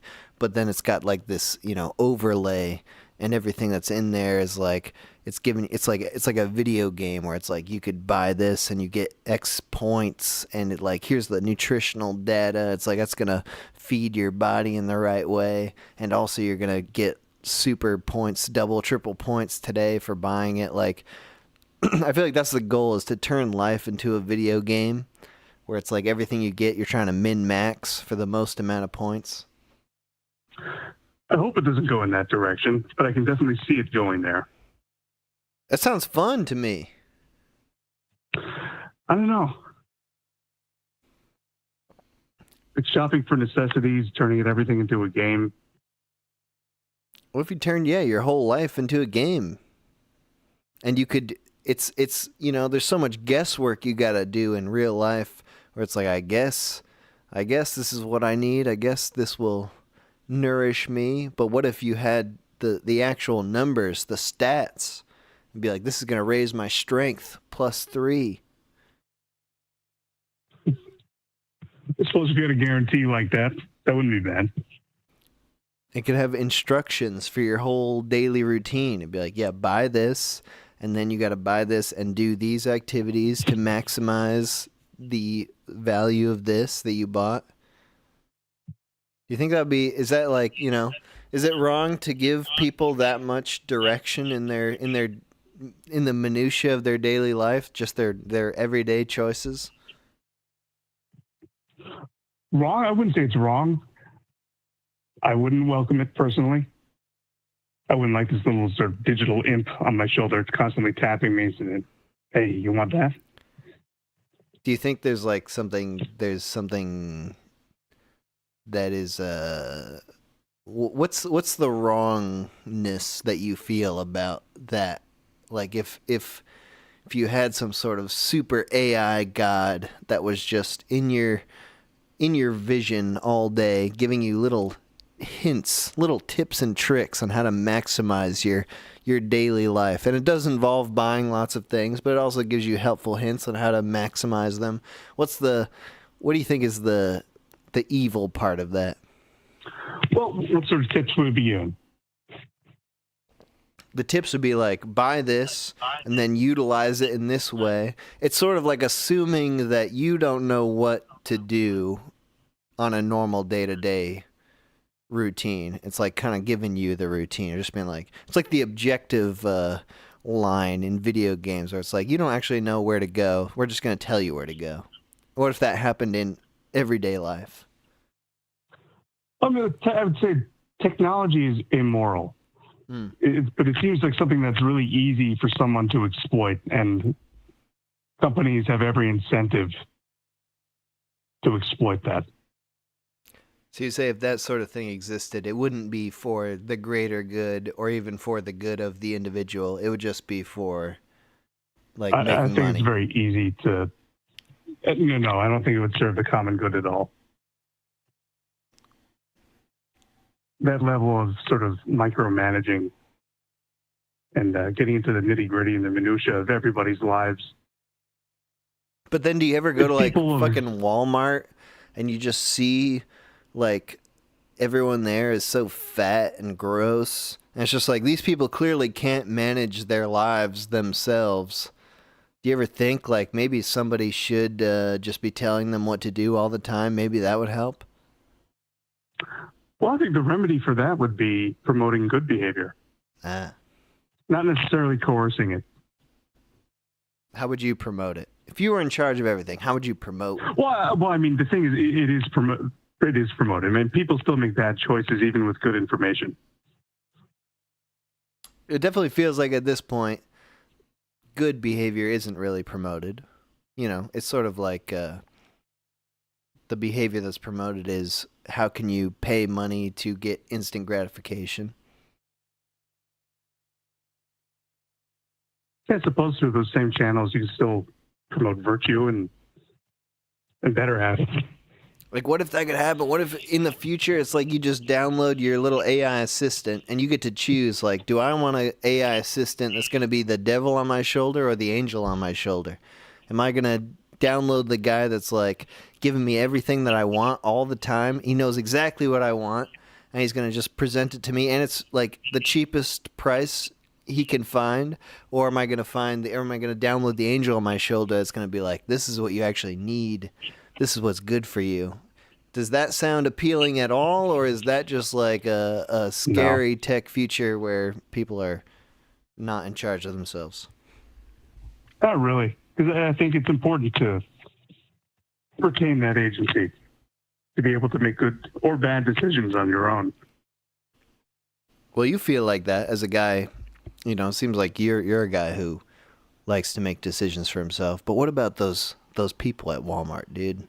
Do they need somebody? Do they need an AI assistant that's going to just give them better direction? Because you can see a person who's like, you see it like, it's like a fat family, and it's like they got like a 10-year-old that's as fat as, it's like 300 pounds. And it's like, when I see that, I'm like, God, those people need a different influencer to influence Perhaps their life. Need a good friend to tell them that, like, hey, what you're doing is unhealthy. Yeah. Does it matter if that voice is artificial? Would it matter? I think it would. There's something to be said for, you know, genuinely caring about somebody else enough to, you know, sort of steer them along the right path. Maybe give them some tough love too. Yeah. So right. Sort of, you know. Oh. No, sorry. Go on. What was that? Go on. Oh, so sort of commodifying good behavior. That sort of cheapens it as well. Yeah, is that like the Chinese thing with the social credit score? We haven't heard about that lately, but that was the whole thing a few years ago. Is like the idea that like you would have some sort of like loyalty program within your own country that would be like it encourages you to be a good person, and then you get access to greater services. I think that's an example of a negative use of the sort of overbearing, you know, technological monitoring and targeted advertising. Because that way you can steer behavior you can coerce behavior in a negative direction. Mm-hmm. As they do in China, with removing travel privileges and stuff like that. Yeah, it's always talking about it in a removing rights that you think you have sort of sense. But in the more capitalist sense, what if it was just like, you know, like we don't have government health care in America, really. There is for certain sectors of people, but like, what if it was just like, you know, Google and Apple and Facebook all just gang together, and they were like, all of our ads now are going to be focused on making people healthy so that we can have health care for everybody. Does that seem like a greater good sort of thing, or does that seem like overreach? That'd be overreach. I would question their motives. Because at the end of the day, they are businesses. What's like... They wouldn't do something if it wasn't really in their self-interest. Right. So what's like... Have you ever got an ad that you liked? An ad that you were glad that you were targeted? Actually, yeah. Yeah? Got the targeted ad on Facebook once for a little back roller. Mm. And you got it? Like a little, give it a shot because, you know, working long hours, your back starts to get achy, and it's good to come home and just use that thing, and it takes care of the back pain. So there is some sort of thing there where it's like, we don't like ads because we don't want to see them, because they're so often things that we don't want. But what if in this future where we could just imagine every ad you see was something that you actually really wanted? Like, would you still think that was something insidious, where it's like I'm being targeted, or would you be grateful that you're getting ads for things that you want? Well, if you could guarantee that there was nothing insidious behind it, I wouldn't see anything wrong. The insidious thing would just that be sort of targeted approach. Just be that, like, the people who are advertising want you to buy it.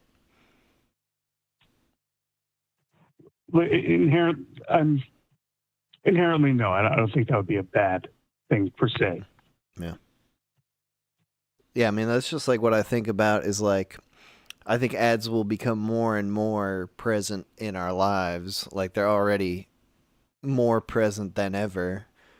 And I think it has to do with, being more engaged with screens and stuff. Is like our attention is focused on on devices that can deliver us ads very effectively, but we don't get very effective ads at this point.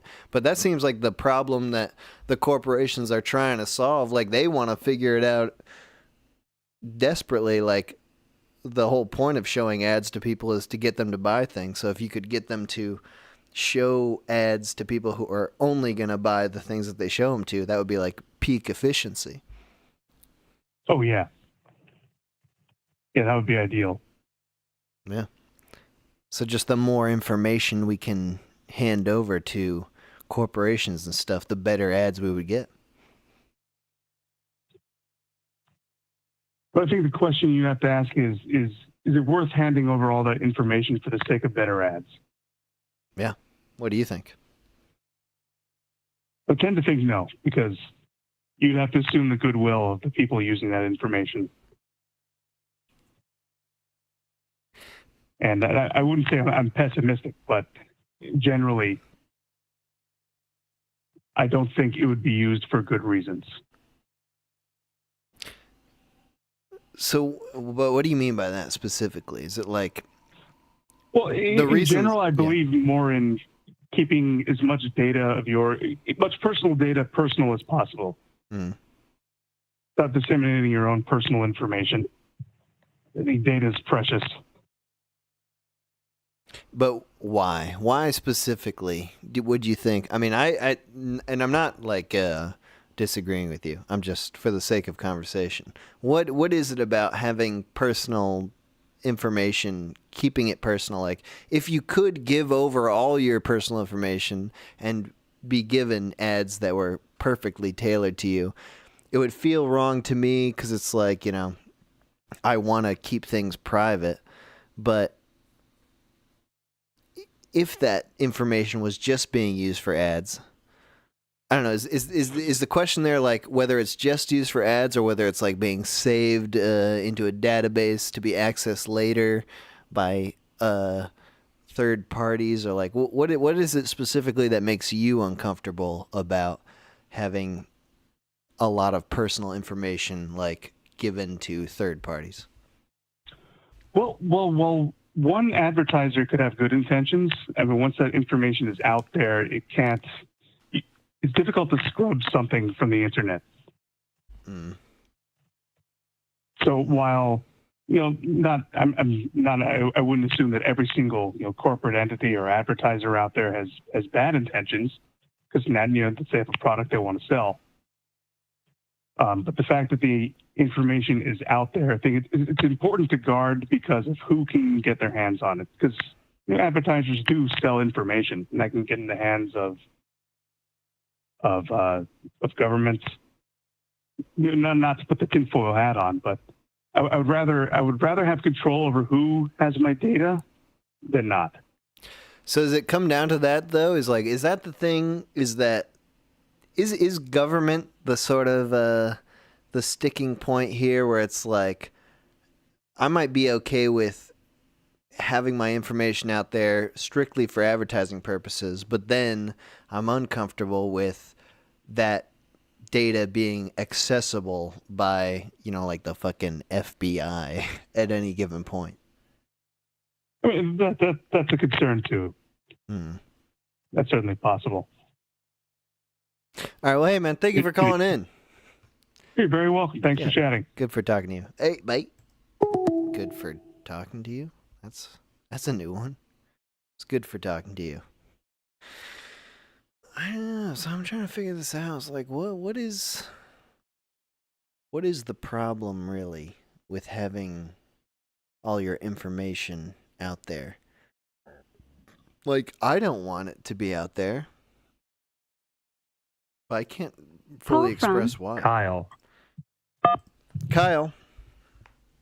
Hello. How's it going? Pretty good. Talking about ads today. Ad profiles, targeted ads. What sort of ads have you been seeing lately? Well, that's good because I'm calling about ads. I actually, before I get to that, I got a tip for a guy who called like 3 callers ago.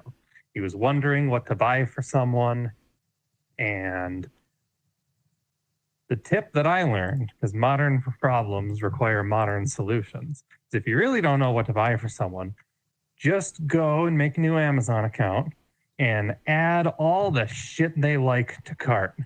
And then, mess around a little bit, click on related stuff. And sure enough, in no time at all, you're going to have an algorithm curated list of other things they might like.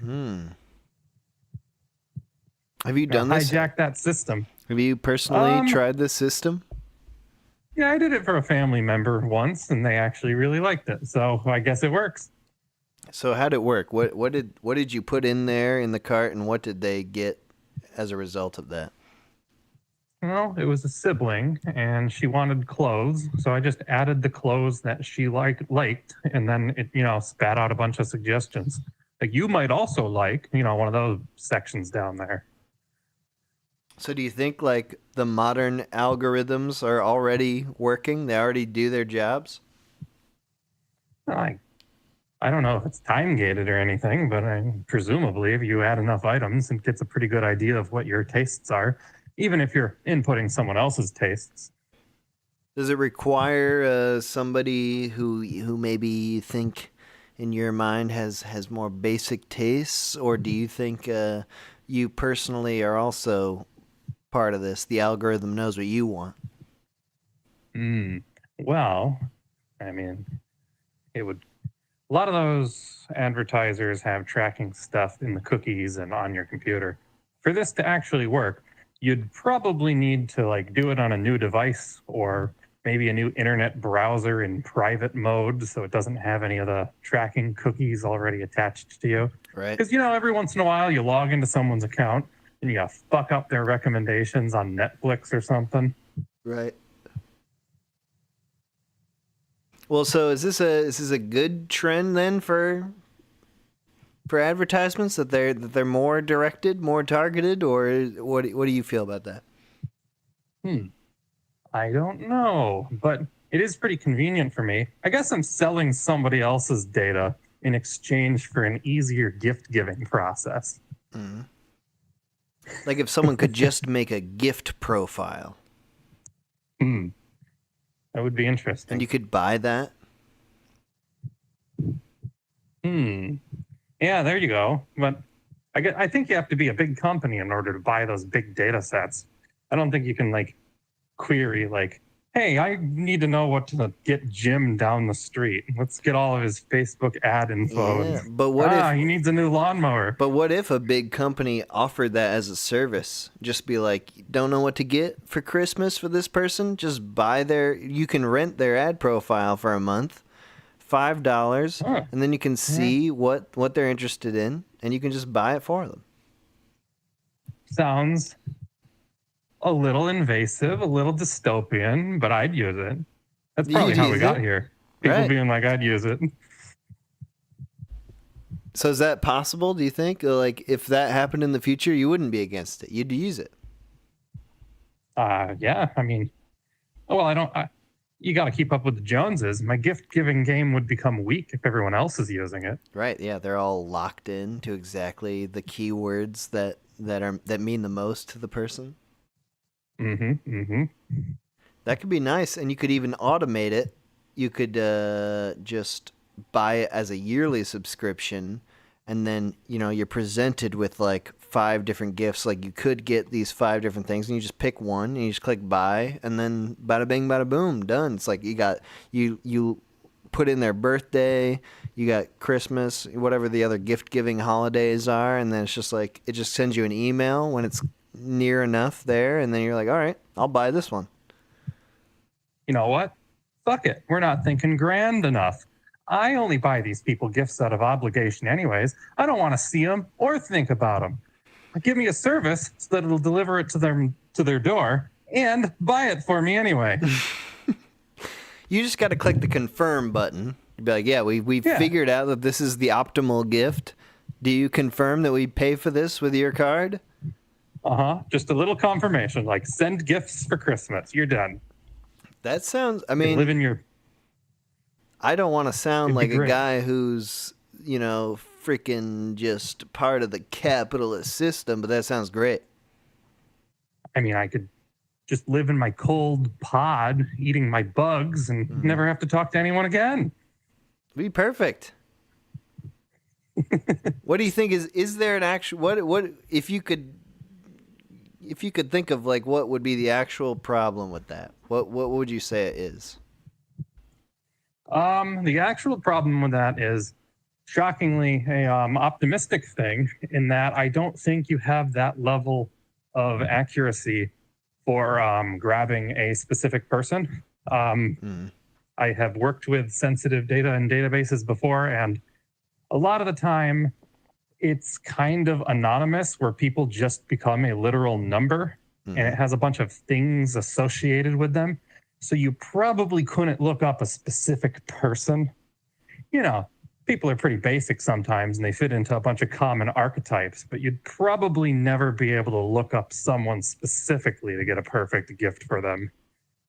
So you said that you work in this then. Do you understand how this works then? I'm completely from the outside here, so I don't really have an actual understanding of how it works. But everyone talks about how they're getting, you know, ads targeted based on like, you know, their phones listening to them or something. So I always think of it as like everyone's got an individual profile. But do you know how that actually works? When I said the sensitive data, I didn't mean in advertising specifically, though it did collect stuff about them for reasons. I guess I can't really say the specific reason because it would probably be a company secret. Okay. But it's not anything spooky or anything. It's actually pretty helpful. Certainly less bad than ads. But as far as, let's see, how closely would that relate to ads? Probably pretty closely, because I mean, they do collect, there is an individual profile, but like I said, they typically make it anonymous, like it's a number, right? If you're looking at something like, it just adds a bunch of interests, typically. Just like a little bunch of flags. Because, how about this? You ever play the game 20 Questions? Yes. Okay, well, if you can come up with pretty much any object in the goddamn world with only 20 questions, how many little boxes, little tags can they apply to your profile to get a pretty good idea of who you are? Imagine 100 questions. Do they like fast food? Do they like pop culture? Do they like Star Wars specifically? And from that, you can just analyze what everybody with a similar profile, with a similar answer to all 100 questions has also bought. And then they're just like, oh, well, you know, 33% of people who liked Cheetos and Dracula and Star Wars bought this box set of trading cards. Let's recommend it to everybody who has those options set as well. And that's why it seems so targeted. I'm sorry to say, but it's because you're basic. We're all pretty basic. So it's a lot less targeted than we think, in your opinion. Yes. Yep. It's like, oh, you clicked on this one type of shampoo like 3 days ago on an ad or something, or on Facebook, and their metrics say 25% of the people who bought this shampoo also bought this, you know, it could be a random item, but more often it's somewhat bathroom related. Also bought this brand of toilet paper. Just recommend it to everybody who clicked that ad just in case. And most of the time it's not too accurate, but every once in a while they really get your number and it's uncanny. Yeah, so then in your mind, it's like maybe the well, I won't say in your mind. That's if the problem with targeted advertisement at this point was that they aren't actually targeted enough. Would it seem better in the future if we were able to more specifically target people and give them ads that they more specifically want? I don't know, because I mean, my gut would say no, but I mean, there's just so much shit. There's just so much shit. It takes so much energy to like filter through it all. Mm-hmm. And you could argue that, you know, advertising is a great way to like expose you to some random interest you might not know you had because you're similar to like 10,000 other people in the country who have similar interests. They're like, oh, they liked it. This guy might too. Mm-hmm. And they'd probably be right. But at the same time, of course, that opens it up to abuse. Like you got some corporation being like, oh, we don't like this competitor. Let's never give any ads for it. And so, you know, you're kind of denied something that would make you extremely happy because somebody's fiddling with it. Mm-hmm. Okay, so there might be a discrepancy then in the playing field of like in the future you could have a very specific ad profile, but then that data could be misused by larger corporations to keep you away from things that you're more interested in that are not as that don't have as much market share. Sure. And you know what? Remove ill intent from it entirely if you want. Some people have a better product, but they don't have enough money to advertise it yet. And if they don't get into that pipeline, well, it might starve them out before they hit it big. All right. Thank you for calling in, dude. No problem. All right. Have a good one. You too. There's something. We haven't gotten there yet. There's something in here about ads, dude. What is good? What is good and bad about ads? Because we have to have ads, right? Right? We live in this sort of world where we have to buy things.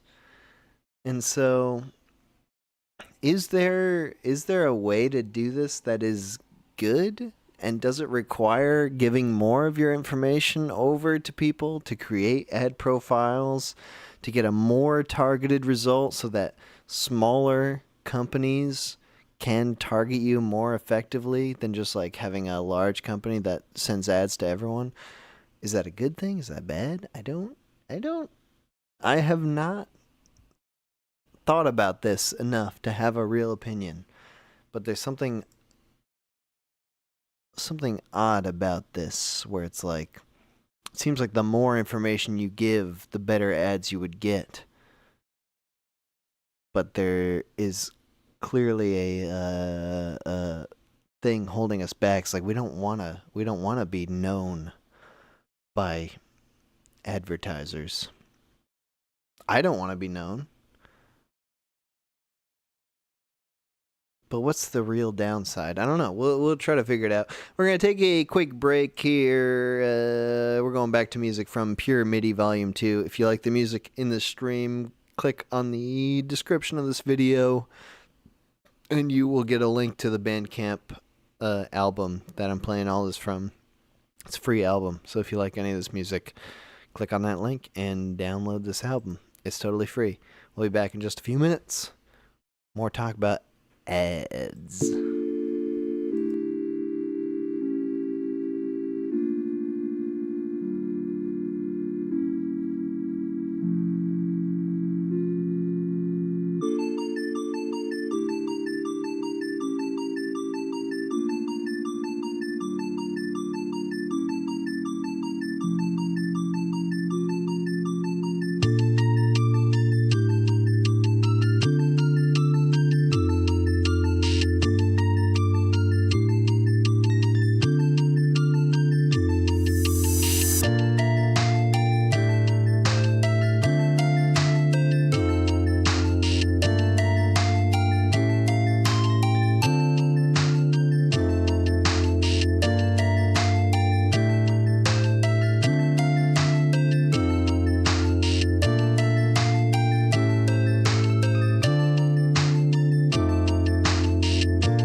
Okay.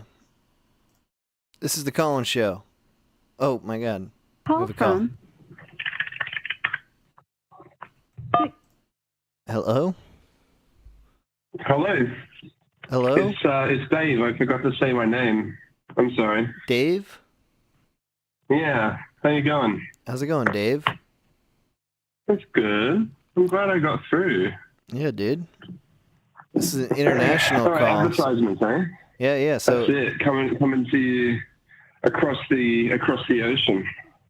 Yeah. What kind of ads are you working right now? What kind of ads are you getting, dude? I get lots of ads. I get ads for this Chinese app called Temu. Oh, Have yeah. you seen these apps? We heard about that at the beginning. It was Temu, and then it was Temu. Yeah. Temu, that's probably the same one. But I wanted to say, I think you're onto something about when you're talking about.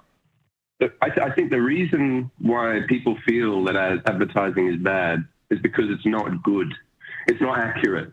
Right. And I feel like if it was accurate, that we'd feel a little less annoyed with it. Mm-hmm. It's the fact that we get annoying ads for things that we don't actually want. 98% of the time. Yeah. I think that's the issue. I think advertising itself isn't actually insidious by nature. And people probably want to tie that into the fact that it's about buying stuff, but if it's helping you improve your life in some way, then is it really a bad thing? Like people have the, even when it is something that's targeted towards you, there is that nasty feeling always, like I'm being sold something, and so it's like you can't trust it. There's no any kind of implicit trust, because it's just like at the end of the day, what this ad wants me to do is to buy their thing, and I don't feel personally like it's something that's for me. But if you got ads all the time, they're just like, oh, that is something I want. Maybe people would feel differently about ads. Have you ever bought something that you were advertised on your phone or on the computer? Not really that I can remember. What about you? I feel like I can't remember this. This is interesting, right? It's like I know I have, but I can't remember the specific once or twice, right? But I can't remember the specific product, so it mustn't have been particularly good. There's like a feeling, I think, of not wanting to be tricked by ads. So it's like, kind of the idea of like you bought something that you were advertised. You can't help but feel like they got me. Yeah. I bought it in spite of wanting it. I think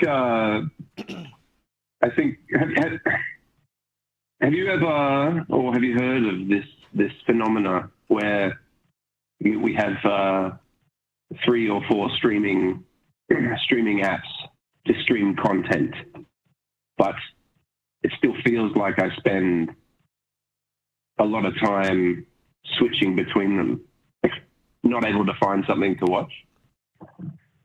Streaming like Netflix, like videos that sort of or movies, or like Netflix or Prime or Paramount. There's so many of them now, but it still feels like I have less things to watch. I can't decide on something to watch, right? Mm-hmm.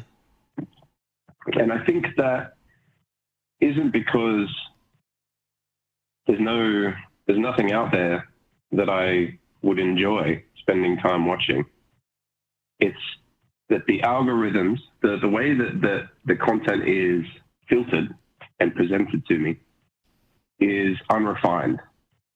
And I think we've kind of been building upon these old ad tendencies to kind of generalize people into these buckets.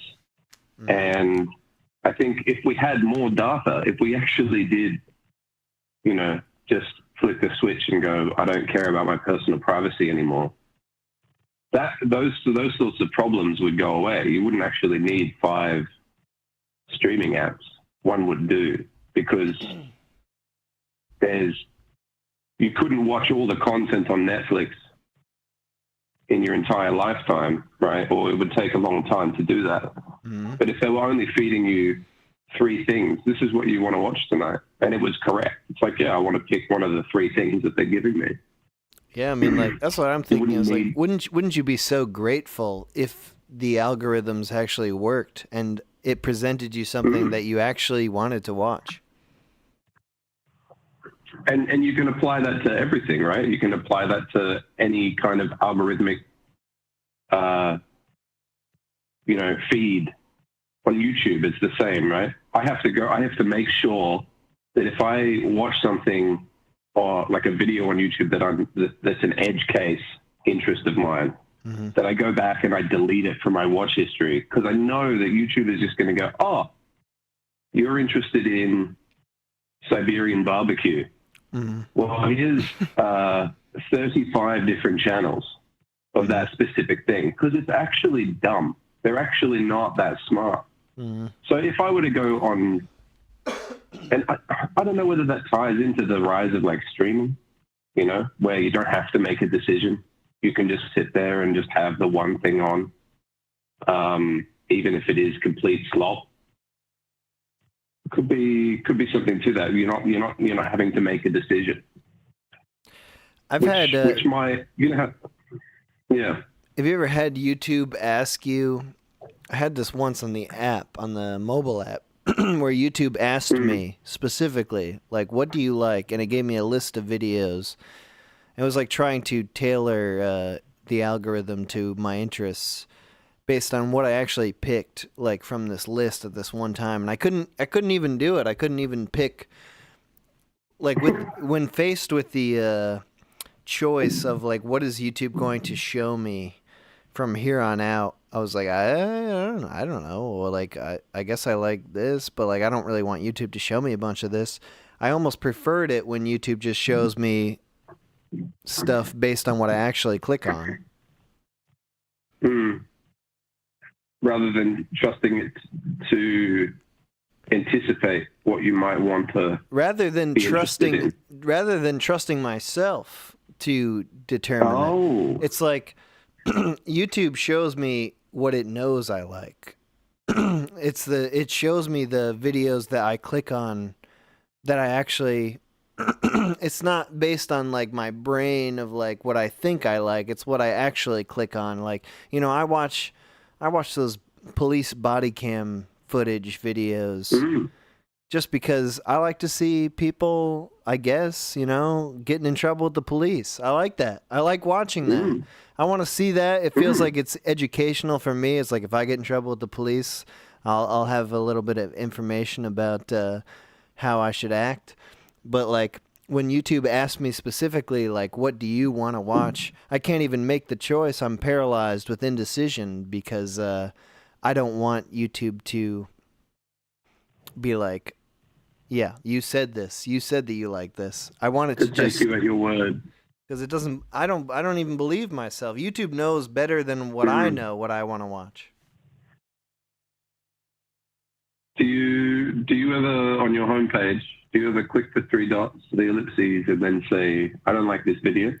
I do, because sometimes I get things that I really don't want to see. YouTube knows that I'm interested. It can be like a hate watch. Like I watch something because I don't like it, but I want to I want to stew in the hate of it, and then I have to afterwards click the 3 dots and be like, all right, not interested. Please don't show me that because I will click on it. So instead of the 2 options, right, when you click on the 3 dots and you say, I don't want this video, it gives you 2 options. I don't like the video, or I've already watched the video.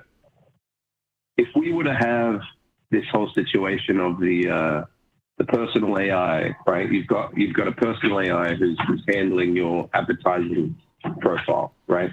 And curating it and interacting with the ad world. It would be more than just 2 options.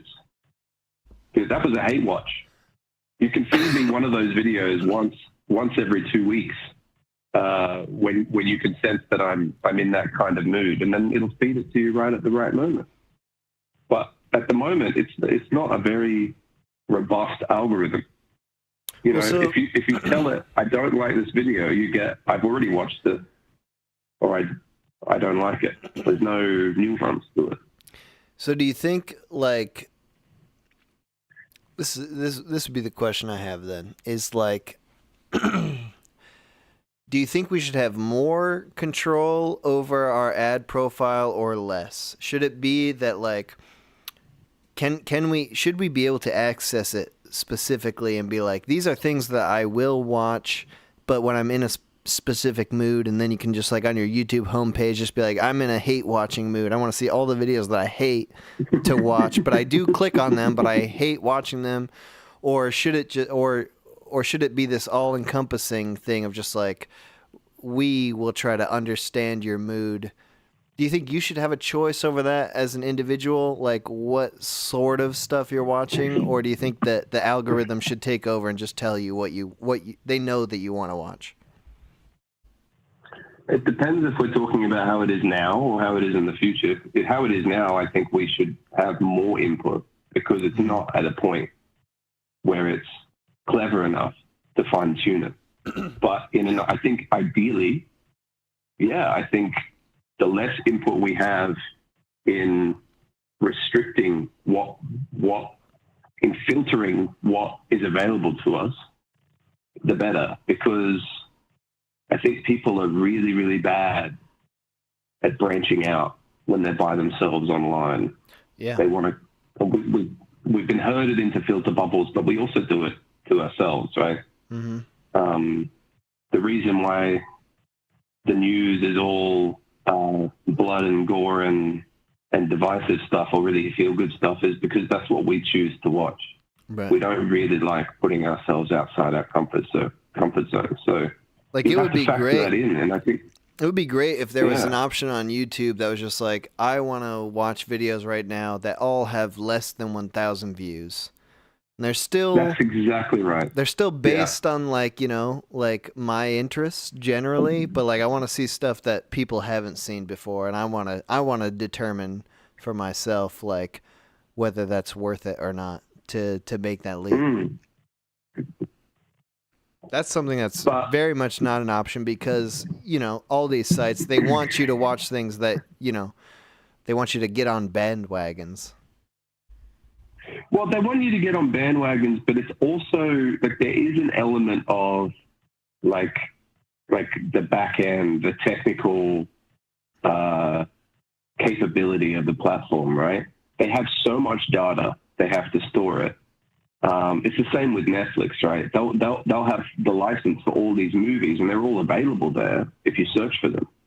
But they have to optimize what content is easily available and what content is kind of in like an archived state.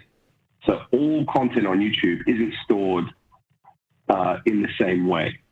So like the videos from 10, 15 years ago that have 2 views, they take a little bit more to load, to pull up out of like a more archived state. Mm-hmm. Because if they stored everything readily available, they just wouldn't be optimized. You wouldn't get like the ability for you to access it quickly like you do on the really popular stuff. So they're incentivized for the bandwagon aspect, but they're also incentivized just because we're not at a point where we can store like trillions of whatever insert metric here of videos easily accessible. So there is like a technological shortcoming here that is preventing us from. Sure. Yeah. For the video, for the high HD video servers of the world, you know, like YouTube and Netflix, there's definitely like a technical limitation. They can't store everything the same way.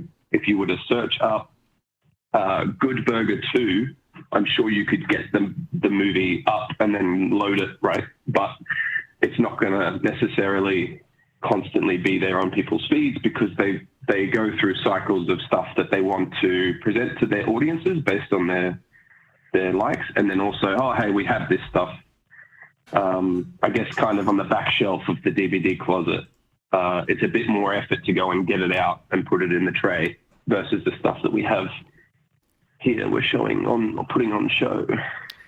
In your mind, then, in your personal opinion, do you think that where do you think things are trending towards? Is it that we will be more herded towards more popular content as time goes on, or will technology bring us to the point where like it could your targeted algorithm could be personalized enough that you could be seeing new things that you are interested in that are not part of the bandwagon experience?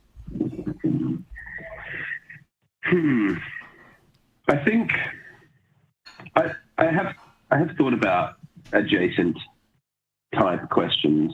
I do wonder if we're going to hit a threshold of there is so many people uploading so much content to the internet because phones are more accessible, video editing is more accessible. And it's like lower effort content is more accessible even because of your phones and stuff. Like you said, like you can just take a little video of yourself on your phone, and that could even be something that is viral or popular. And even like there's a lot of tools coming out that are currently external to apps like TikTok and Instagram, but once they kind of, just wait for Meta or Facebook to acquire like the top text-to-video generation tool, right, and incorporate that into Instagram. And now you've got people like, drawing their own motion graphics in HD and the templates and everything. Like on so we're going to hit a threshold, I think. Yeah. Where there's just too much content, and I think if they can get it right, if they can get out of this mentality of the old kind of, I do feel like Silicon Valley has been trending on the they've been standing on the shoulders of giants in the way that they approach advertising and the way that they build their algorithms. But if there's a bit of a culture shift, because we've hit so much content, there's too much content. Like we've got to kind of specialize it. We've got to focus in and fine tune it because there's billions of people on our app and there's trillions of gigabytes of content. We need to know more about our users. And I think you might find that actually trends in a way that is more beneficial for the users, for the people, right? I think ultimately it will be in the business's interest to treat people in a way that is better for their health. Because at the end of the day, if everyone's depressed, sexless,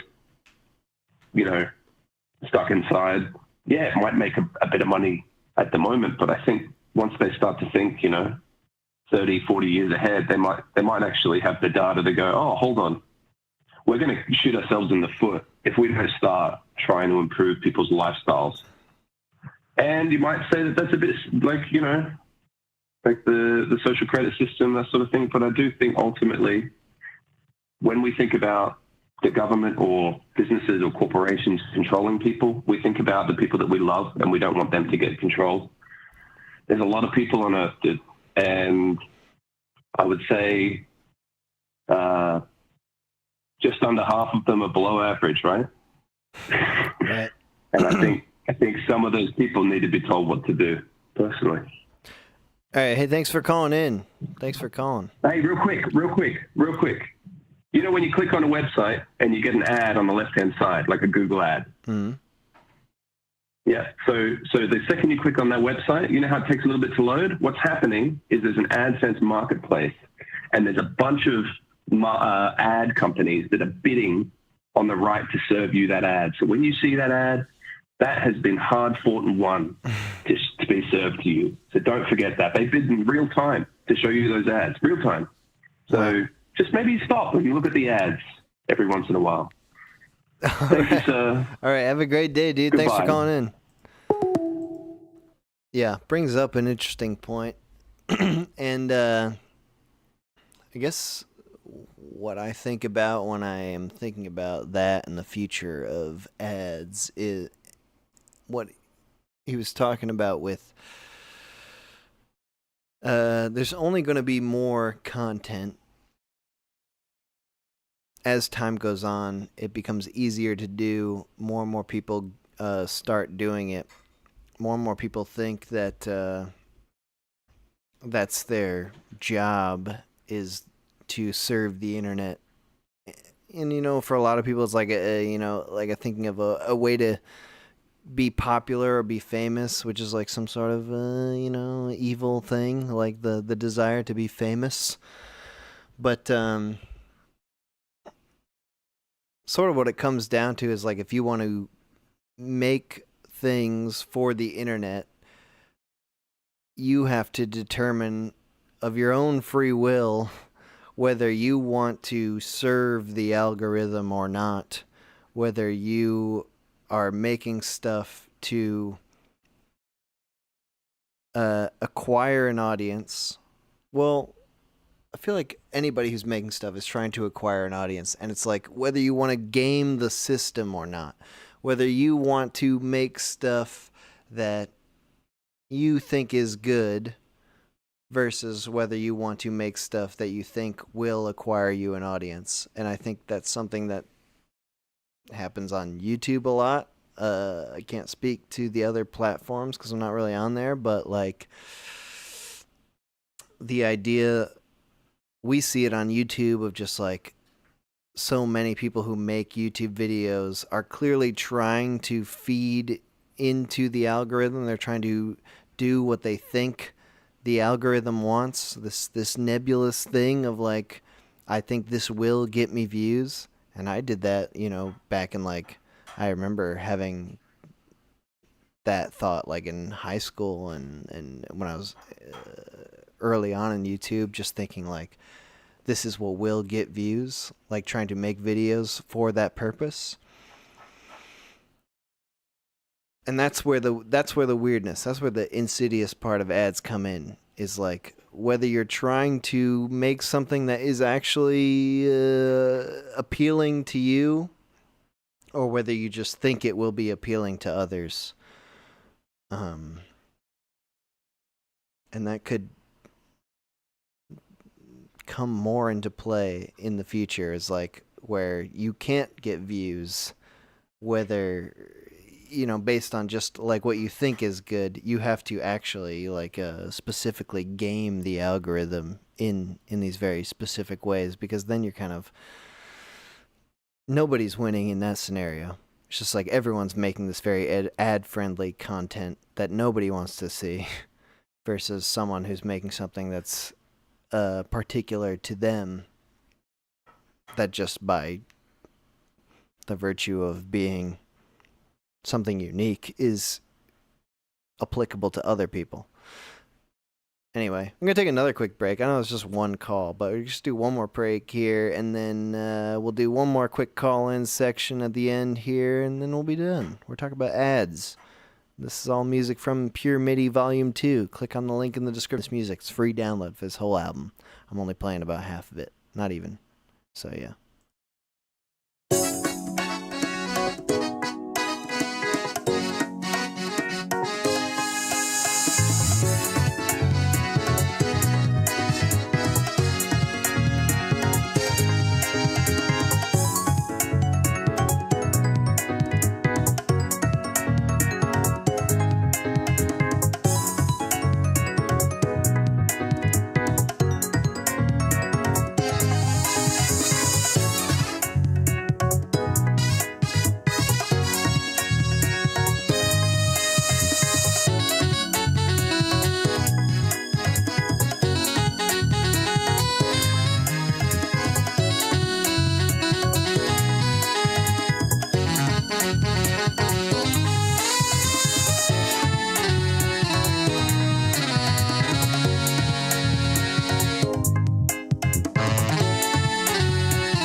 Okay, we're back. Oh. Call from Shane. Shane? Hey, yo. Yo, Shane. We're talking about ads today. You got any... So I've heard. Yeah, you got any targeted ads you want to talk about? Or you just want to talk about ads generally? Probably ads in general, because I use an ad blocker. I don't know if you've already talked about that. Yeah, only a little bit. So that's for your desktop or your laptop. What about for your phone? Do you have that on your phone too? You know, there are apps for the phone. They're like a little trickier to install, but I even did that. They don't work as good. They work better on like a computer. All right, so what do you want to say about ads generally then? Well, I think if we want to understand the future of ads, we got to look to the past. Mm-hmm. Do you know a man named Edward Bernays? No. He was the nephew of Sigmund Freud, and he's called the father of public relations.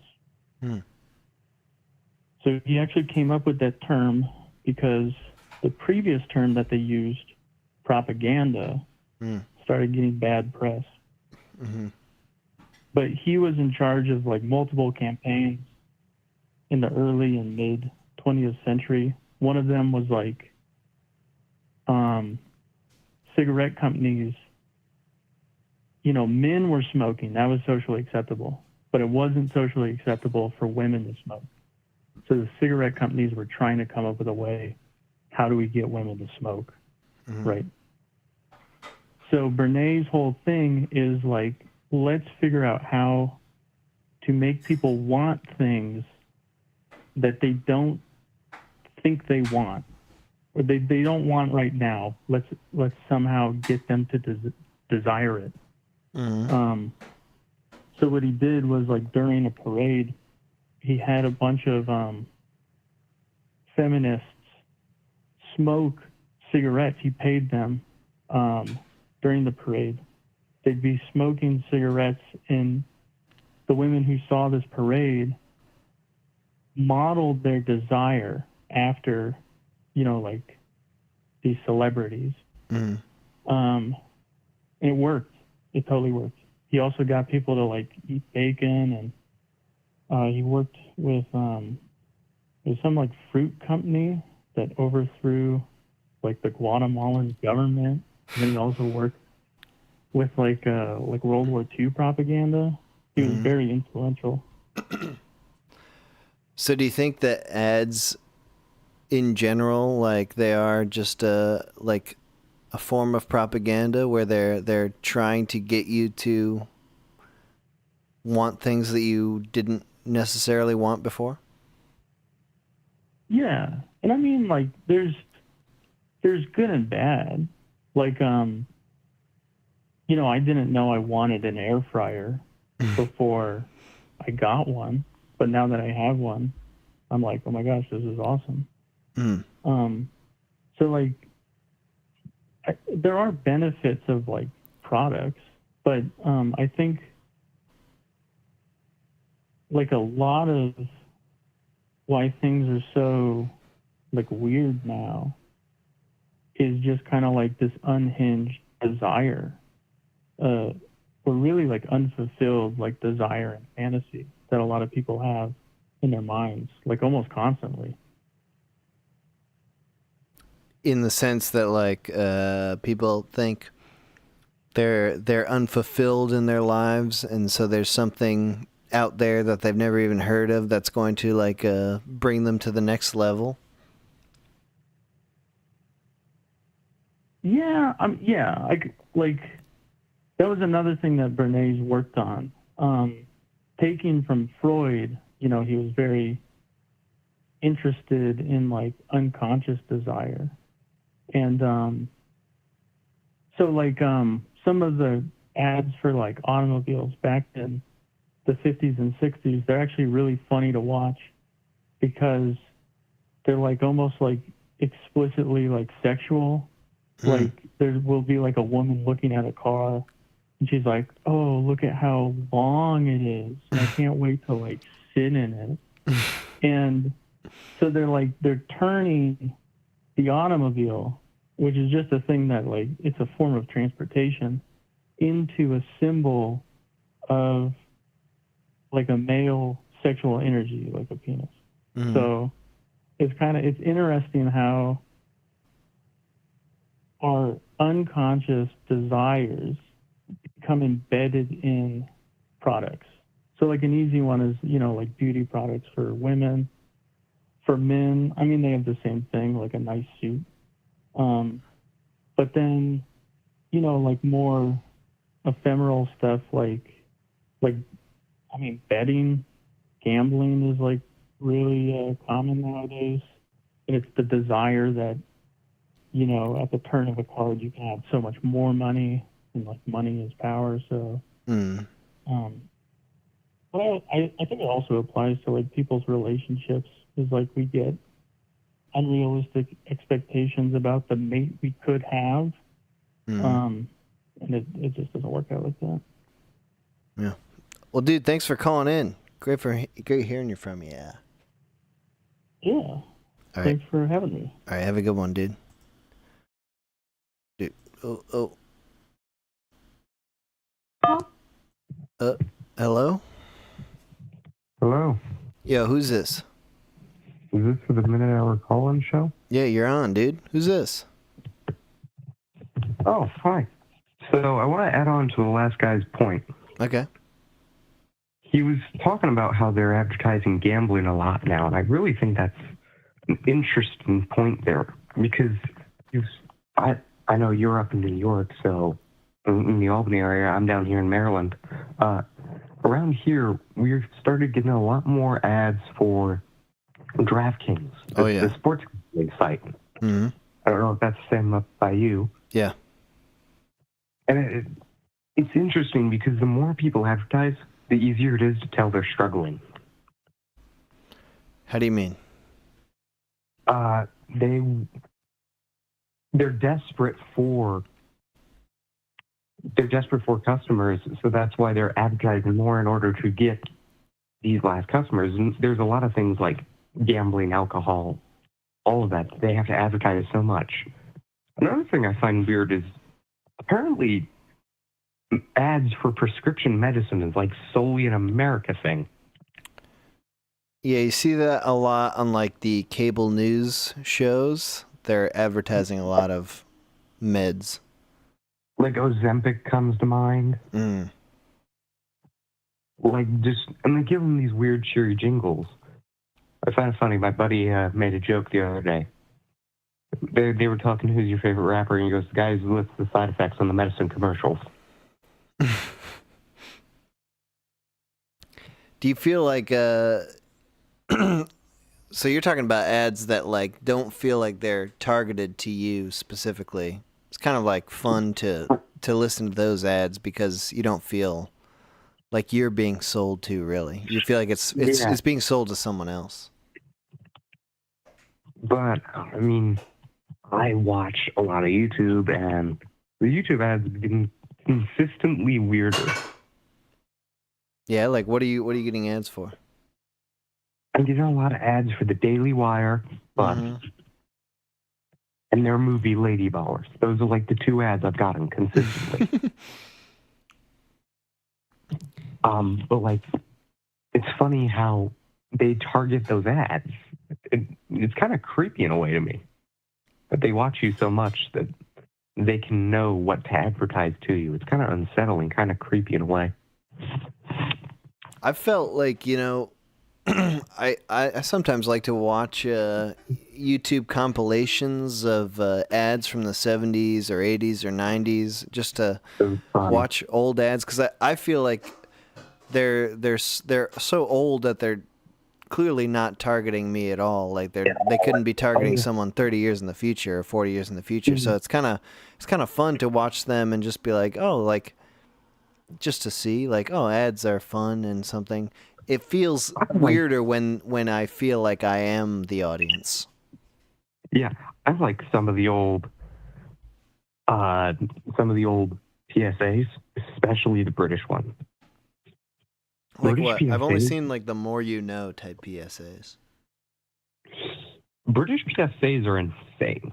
There is one where they go to a little power plant and little Timmy kicks a ball into the fence of the power plant, and his friend is like, "Oh, just go get it," and it just goes off the fucking rails.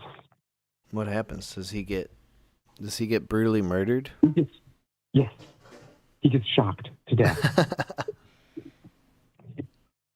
Literally. Wow. He gets shocked to death on the PSA. And they were showing it to children. Like, it was insane. They would show it to children. Does that feel? It feels funny to watch it because it's not current, or is this a modern ad? This is the 70s, but they do have some modern versions. Like there's one where it's a woman in the workplace and she's in the kitchen. She goes, "I'm going to get married." And they go, "Oh, no, you're not." Basically. And she slips on a pot of grease, gets horribly burned and killed. And it's an ad for workplace safety. Oh, wow. Have you seen the Irish one? There's one where it's speeding. They're speeding through, and it's a speeding PSA, and it starts off with a group of preschoolers. And the preschoolers are basically going through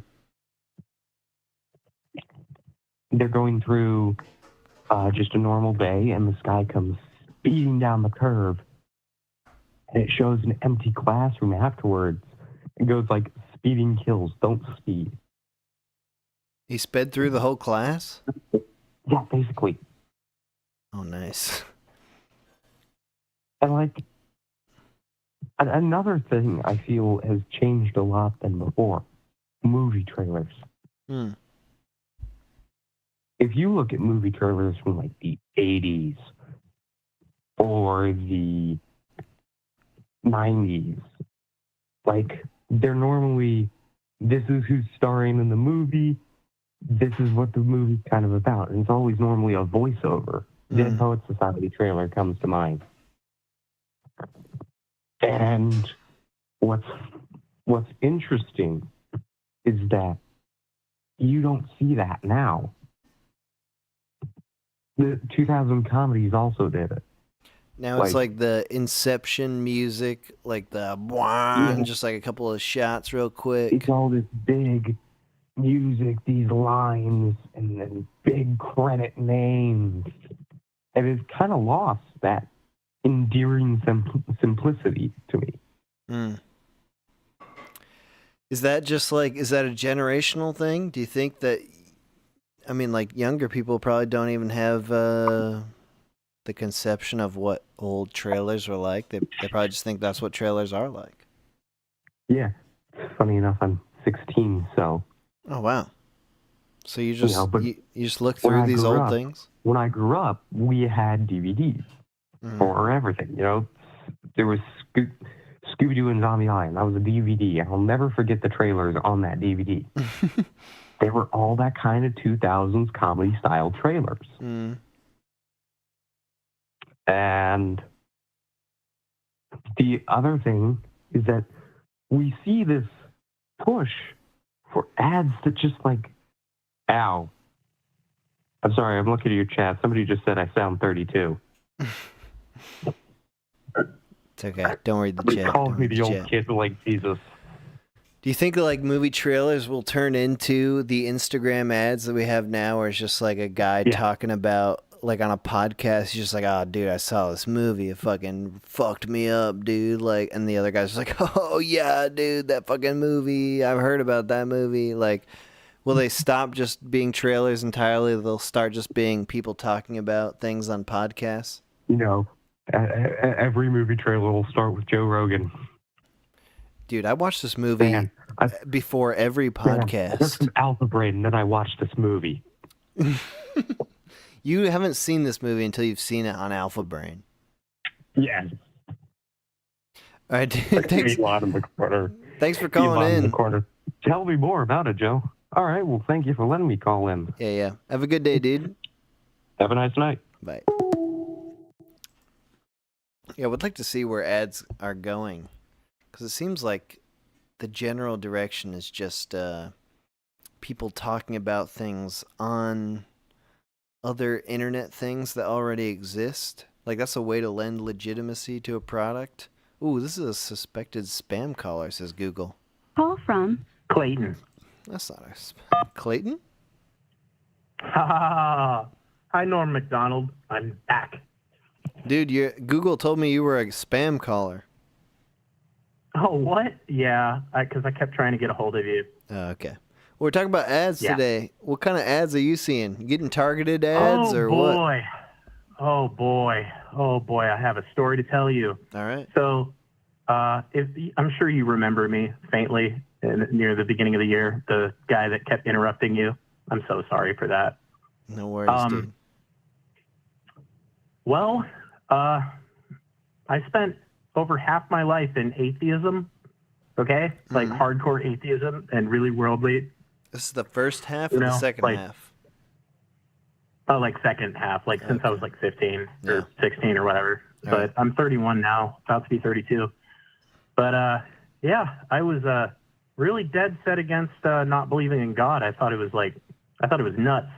And all kinds of people kept trying to, tell me about him, advertise to me, if you will. Wow.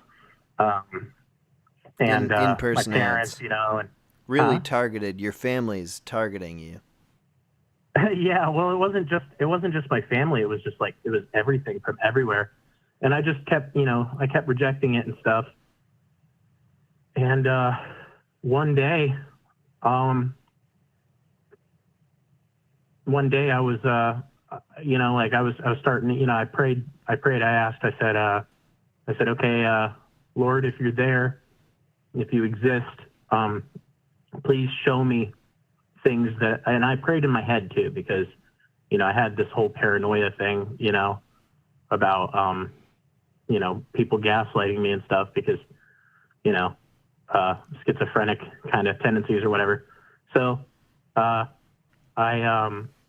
prayed in my head and I asked for him to show me repeated signs, okay, that I can't explain away through gaslighting or through thinking that, that it was just, my head playing tricks with me. Mm-hmm. And this is just, one of few examples, but one example was that a few months ago, I was standing outside my house and I was looking at my phone and I was about to, this was around the time that he started to, really show me stuff. And I was going to sin on my phone, if you know what I mean. Just, look at stuff on my phone. And I was just standing outside having a smoke, just smoking a cig. And it wasn't raining or anything. It wasn't storming much, but actually it wasn't, I don't even think it was storming. But I was about to, do the thing on my phone. And then a big loud lightning bolt came down like really near me. And it scared the crap out of me. And I sat down in my chair and I was like, okay, I'm paying attention. I put my phone away. And then 2 more lightning bolts came down side by side. And they were really close too still. And I was like, wow, because I started to pay attention. And then after that, man, like all kinds of other stuff. Like there's also a, in my room, there's a hallway and a light that hasn't been working for like a year. And I didn't flip the switch or anything. It just came on randomly. And then it was amazing. And it doesn't work to this day. It doesn't work, but it worked that moment. And then a few days ago, I woke up in the middle of the night Oh man, there's so much. Oh, there's so much information. There's so much stuff that has happened. Like, it would take way too much time to explain it all, but I woke up in the middle of the night one night speaking in tongues, my dude, like actual tongues. Like when you like woke at first I woke up. You woke up Dude, and you're already woke up. talking? I woke up. I was looking around. It was dark and stuff, and then I just immediately started speaking in tongues. Like it wasn't forced. I wasn't high or anything. I haven't done drugs or anything or drink or whatever in the past 3 months. To this day, I haven't looked at porn or anything. I haven't, I used to be really gay too. And like, I don't have any more I don't have any more gay desires. Like none of that stuff. Dude. And then I spoke in tongues, dude. Okay. Like actual tongues, like that language you hear when you go to a church or you hear people and you think that they're just doing it for attention. Right. Like it happened to me, dude. You were awoken and you so what did you feel like what was making did you feel like you were made to speak tongues or was it something it happened. It just happened. It happened. Like I had no control. It was like it was so amazing and I knew what it was too. Because I was doing research on it for a long time actually. And then it just happened. I've been helping out homeless people. I've been helping out at homeless shelters and stuff. I destroyed most of my video games. I used to have all the Pokemon, dude, like stuff from like the Game Boy era, dude, like good stuff. And I gave all of it up. I stopped cursing and everything. Like my whole world felt like an upside down cross that was flipped right side up. Like I know I sound nuts, and anybody who's listening, especially someone who's in the world, like you don't get it. You just don't get it until it happens to you. And I am now passing the advertisement onto y'all and telling you that God so loved the world that he gave his one and only son, and that whoever believes in him won't perish, but have eternal life. And he didn't send his son into the world to condemn the world, but to save the world through him. So what's the other thing I want to say? I don't want to. I'm going to ask this, and I'm sincerely not trying to diminish what you're saying. Right. Yeah, go ahead. Ask me anything. It's cool. But just in this sense, is like, do you feel like you opened up yourself to be targeted? We're using ad terms today, so I'm just in the ad mindset. So, do you feel like you were targeted by God? It was just like you kind of like opened yourself up, and you're like, this is, I've been against this for a while, and now we can't be saved. We're not saved by ourselves. We're saved by Him, and not through works either, but through grace. And dude, I was watching. Who isn't spiritual, huh? No, I was watching that movie Signs, like last week. You ever seen that movie Signs? No, I haven't. Well, dude, it's a M. Night Shyamalan movie, and. Oh, I don't like that guy. I think he's lame. Well, hey, to each his own. There's a great monologue in that movie, which I liked a lot upon listening to it, where it's a former pastor played by Mel Gibson. We can trust Mel Gibson. He's a religious guy.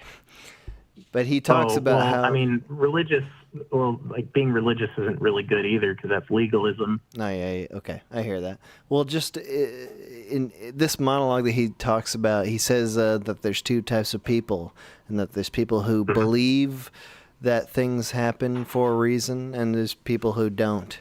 And it's sort of like the people who believe that things are occurring with some sort of grand design in place, like they have a feeling of comfort that is given even in the most dire circumstances. It's like Can I tell you something? Yeah. Oh man, so you've seen A Christmas Carol, right? Sure. Okay. Wait, the so, Muppets movie or what? You know, no. Wait, I what? mean the old Charles Dickens story movie. Is that a movie? Slash thing where it goes to Christmas past, present, future, okay, all that with Scrooge and all that. I know the Muppets Yeah. version, but Okay. yeah, I get. Can you imagine not just witnessing like the ghost of Christmas present or anything, but like feeling like it, and then being that to people who are Scrooge. That feeling is like the most amazing feeling ever. To be filled with the Holy Spirit, dude, is greater than any high, greater than any sex you could have. And I've done it all, man. I've done all that. So I can tell you it's better than anything. It is greater than anything. He's greater than anything. And it's a shame because a person who's not, spiritual doesn't accept the teachings of God's Spirit. He thinks they're nonsense. He can't understand them because a person must be spiritual to evaluate them. And that's from 1 Corinthians chapter 2, verse 14.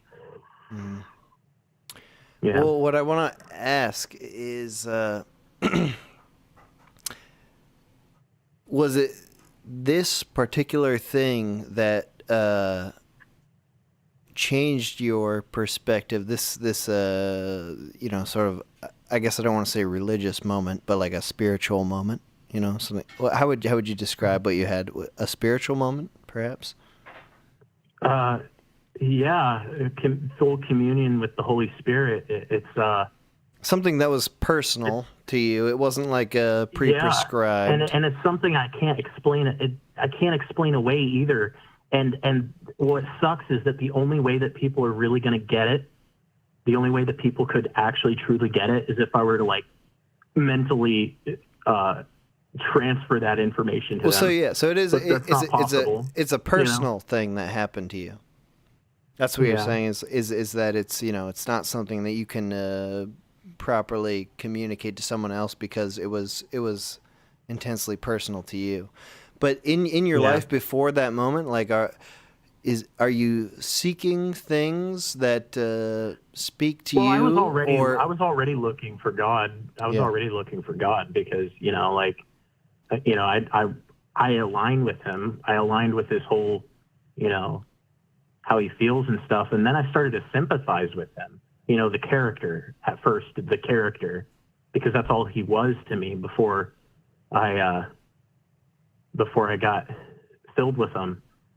I started to really sympathize with him. And then I started to talk to him and wish to like, if he's there, that like for him to just, reveal himself to me in a way that I can't explain away, with my own understanding and whatever. And it sucks too, because we live in such an age where that, mental health is like at a really bad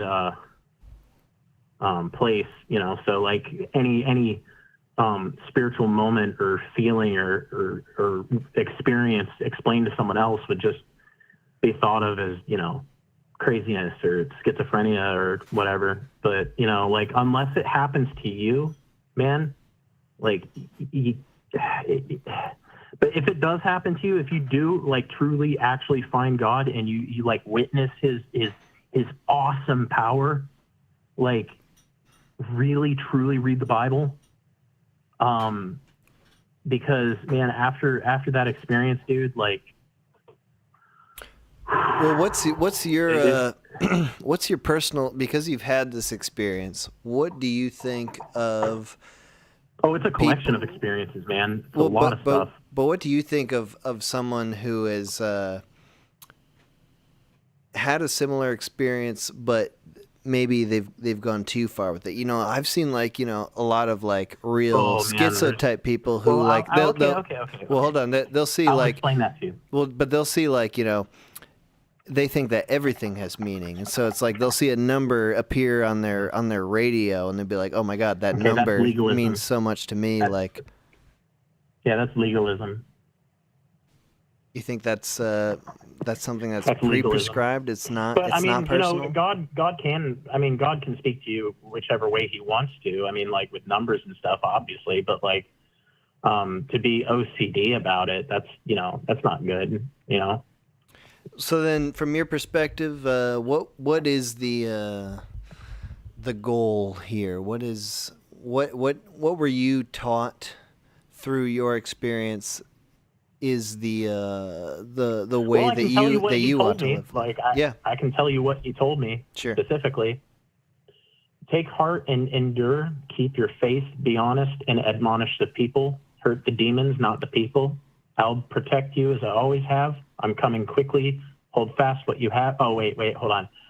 I'll protect you as I always have. That was his words. But then this is his word, like from the Bible.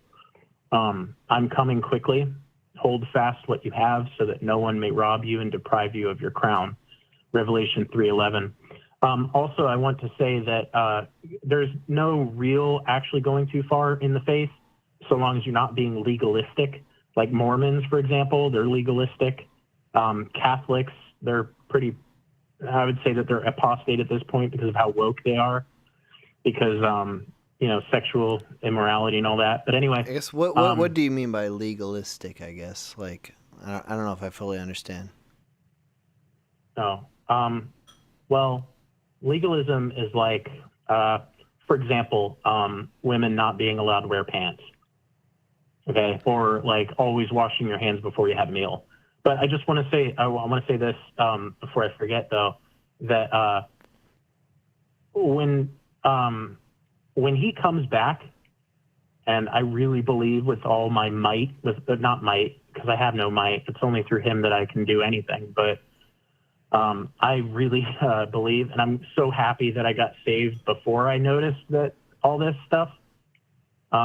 But I really think that the tribulation is likely to come very, very soon. And I know that we've been hearing, all our lives that, the end is coming soon and whatever, from our parents, parents, all kinds of false, prophets and people saying that the world's going to end on this day. And they've been saying it for decades. They've been saying it for hundreds of years. And no one knows the time of day. No one knows the year, but I think it's very close.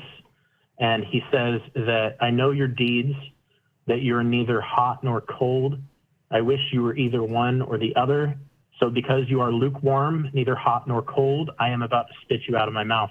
And what He means by that is He's talking about that all of the lukewarm Christians, all the people that you see, all the people, for example, in the Catholic Church that, do ungodly things to children, all the fake Christians, all the people that are, lukewarm in the faith, that, go to church only once out of the week, they're not going to be the ones to inherit the kingdom of God. And that's from Revelations, man. And it's really sad. And I mourn those people, like, for real. Like, I feel really bad because there's so many different religions and stuff. There's so many different things that can make you, like, question your faith and question everything because, dinosaurs and all that, and, like the sun and, billions and millions of years for things to occur. But God can make things exist in an instant. He can poof them into existence like it's some kind of Minecraft world. It's nuts. Yeah, so man, what would you say then from your own personal perspective? Like, what is God giving you that is making your life better? You went without it for a while, and then you had this experience, and now you're in it fully. True comfort, true joy, and repeated a laundry list of instances, supernatural instances that indicate that he's there. And I really should have prepared like some kind of book or whatever and read it to you this whole time. I guess that's probably why it took me so long to reach you, because I went to Walmart, I went to the Chinese restaurant and back during this whole thing, this whole podcast that you've been doing. I've just been running around trying to get a hold so that I can tell you all, because I was tasked to tell y'all stuff. I really don't care what happens. I'm not doing it for any kind of gain. I don't want recognition. I don't want money. I don't want fame. I don't want any of that. I don't care about any of that. In fact, there's another verse. I consider my life worth nothing to me. My only aim is to finish the race and complete the task the Lord Jesus has given me, the task of testifying to the good news of God's grace, and that's from Acts 20:24. And, you know, he also says that whoever wants to be my disciple must deny themselves and take up their cross and follow me. For whoever would save his life will lose it, but whoever loses his life for my sake will find it. For what will it profit a man if he gains the whole world and forfeits his soul? Or what shall a man give in return for his soul? And that's from Matthew chapter 16, verses 24 through 26. And like I said, man, like out of gratitude, I didn't get sick. I wasn't going to die. I didn't think the world was ending. I did all of this out of gratitude. And I'm not trying to be boastful or anything because, again, we're saved by grace, not by works. I threw away a good majority of things that can never be replaced, like old video game stuff, you know, like just destroyed it. Like I torched my old laptop and everything, you know, like. All right, well, this would be the last thing I ask you because we've been going for a while here. But if I'm sorry. No, it's no problem at all. But if you could think about your life prior to having this experience and after, what is the thing that you think that people are doing generally in the mainstream that is that demon that you're talking about? Like what is it that people shouldn't be doing that they are doing that they need to stop being comfortable in sin. They need to stop lying to themselves. People are lying to themselves and they're comfortable with sin. They're basically wetting the bed in the spirit. I consider free will in the mortal realm to be cursed because of our fallen nature, and we're susceptible to self-destruction no matter what. Our bodies, our hearts, our own minds betray us. It's important that we all surrender our mortal free will to Christ. So if you're thinking about that, though, in the modern sense, though, like people who are like you before you had this experience, like you were talking about, like porn and stuff like that, like that's one thing that I think you're talking about. But like, what are the sorts of specific behaviors that you think are damaging people? Comfort in sin. I would say that, you know, sexual immorality, you know, people, you know, for example, you know, pride. I used to think that, you know, the whole Pride festival and being gay was something to be proud of, but really what it actually is it's a trick. You know, before the flood happened, the reason why it happened, you know, especially, you know, when God destroyed Sodom and Gomorrah, for example, he did it because they were practicing sexual iniquity. You know, they were, you know, being gay to each other and everything like that. And God really didn't like that. He really didn't like that at all. And so is that a big thing to you then? Like sort of like, is that sex before marriage, or what is the specific sexual like? You have to. Yeah, you gotta like. Yeah, you gotta be married before you have sex. You know, but I would say unfortunately, the flesh side of me would say unfortunately. But because I'm aligned with him and what he wants, I want what he wants. So I see it as good because he is good and all-knowing. And for whatever, you know, his reasoning is, it's his reasoning. And we shouldn't be selfish about it. We're but tiny in the vastness of space and the vastness of who he is. And I would say that, you know, when he destroyed, you know, like when he flooded the earth, you know, after everything, he, you know, put up his rainbow, you know, as a promise that he'll never flood the earth again. And then people just flaunt it around and use the rainbow as like a sort of blasphemous, ha ha ha, you know, we're gonna do all this stuff, you know, like the demons that are inhabiting people. You know, for example, like, you know, people aren't born in the wrong body. It's just the demons that are in them are trying to make the body more like theirs, you know, like so that they're comfortable. So when you think about these sorts of sexual things, like you're not. I don't have a sexual appetite anymore. No, but like what might be a general viewpoint about this sort of thing in regards to religion or spirituality is that a lot of people might think that these are really like old points of view and having to do with like abstinence or like. Well, they're wrong. Okay, so that's what I want to get at is just that you don't view it as something that's like the old world. You're viewing it as something that's like timeless. God's word. Okay. God's word never changes. His truth is absolute. You know, and a lot of people, most people aren't going to accept that, especially with, the way that things are. And, like I really feel like, I feel like I've just barely escaped flames, like my salvation and everything, because I didn't even realize that the world was ending. Like I knew it was getting bad, but I didn't really realize that it was ending, until after my salvation. And now I'm like mortally afraid, like of people, because there's going to be so many people who are just literally just cannonballing in hell. Remember that video you made of the guy that like said he hates his life and he wanted to be grilled and stuff? Mm-hmm. That's horrifying. That's literally what people are doing with their souls. That's a good video, by the way. But that's straight up nightmare fuel, man. Like that's exactly what people are doing to their souls, and it's sad. It's like everybody has this like this Willy Wonka, this spoiled child Willy Wonka mentality, or like you remember that horrifying scene in Pinocchio where the boys turn into donkeys and stuff. Yeah, that's basically what's happening to people, and they don't even realize it. And all these religions and stuff are distractions. They're all anything that isn't Christian, anything that isn't God, like literally from God, like God is literally the only right God. All the other, there are other gods, but they're all evil. They're all wicked. They're all, fallen, angels. They're all fallen angels. They're demons, man, And the reason why that Christianity isn't as old as the other religions is because they didn't, the Christianity or whatever. First of all, Christianity wasn't really established until after Christ, which is thousands of years after the world was made. Mm-hmm. But Christianity, as the originalness, like Yahwehism or whatever, like Judaism, it was word of mouth for a very long time. And one of the tenets of the religion, I use religion in a loose sense because for real, it's not religion. Like God, loving and knowing of God is not religion; it's truth. And everybody in this world is deceived. Like people say, hey, we're probably in a simulation. Well, it's true. It's God's simulation.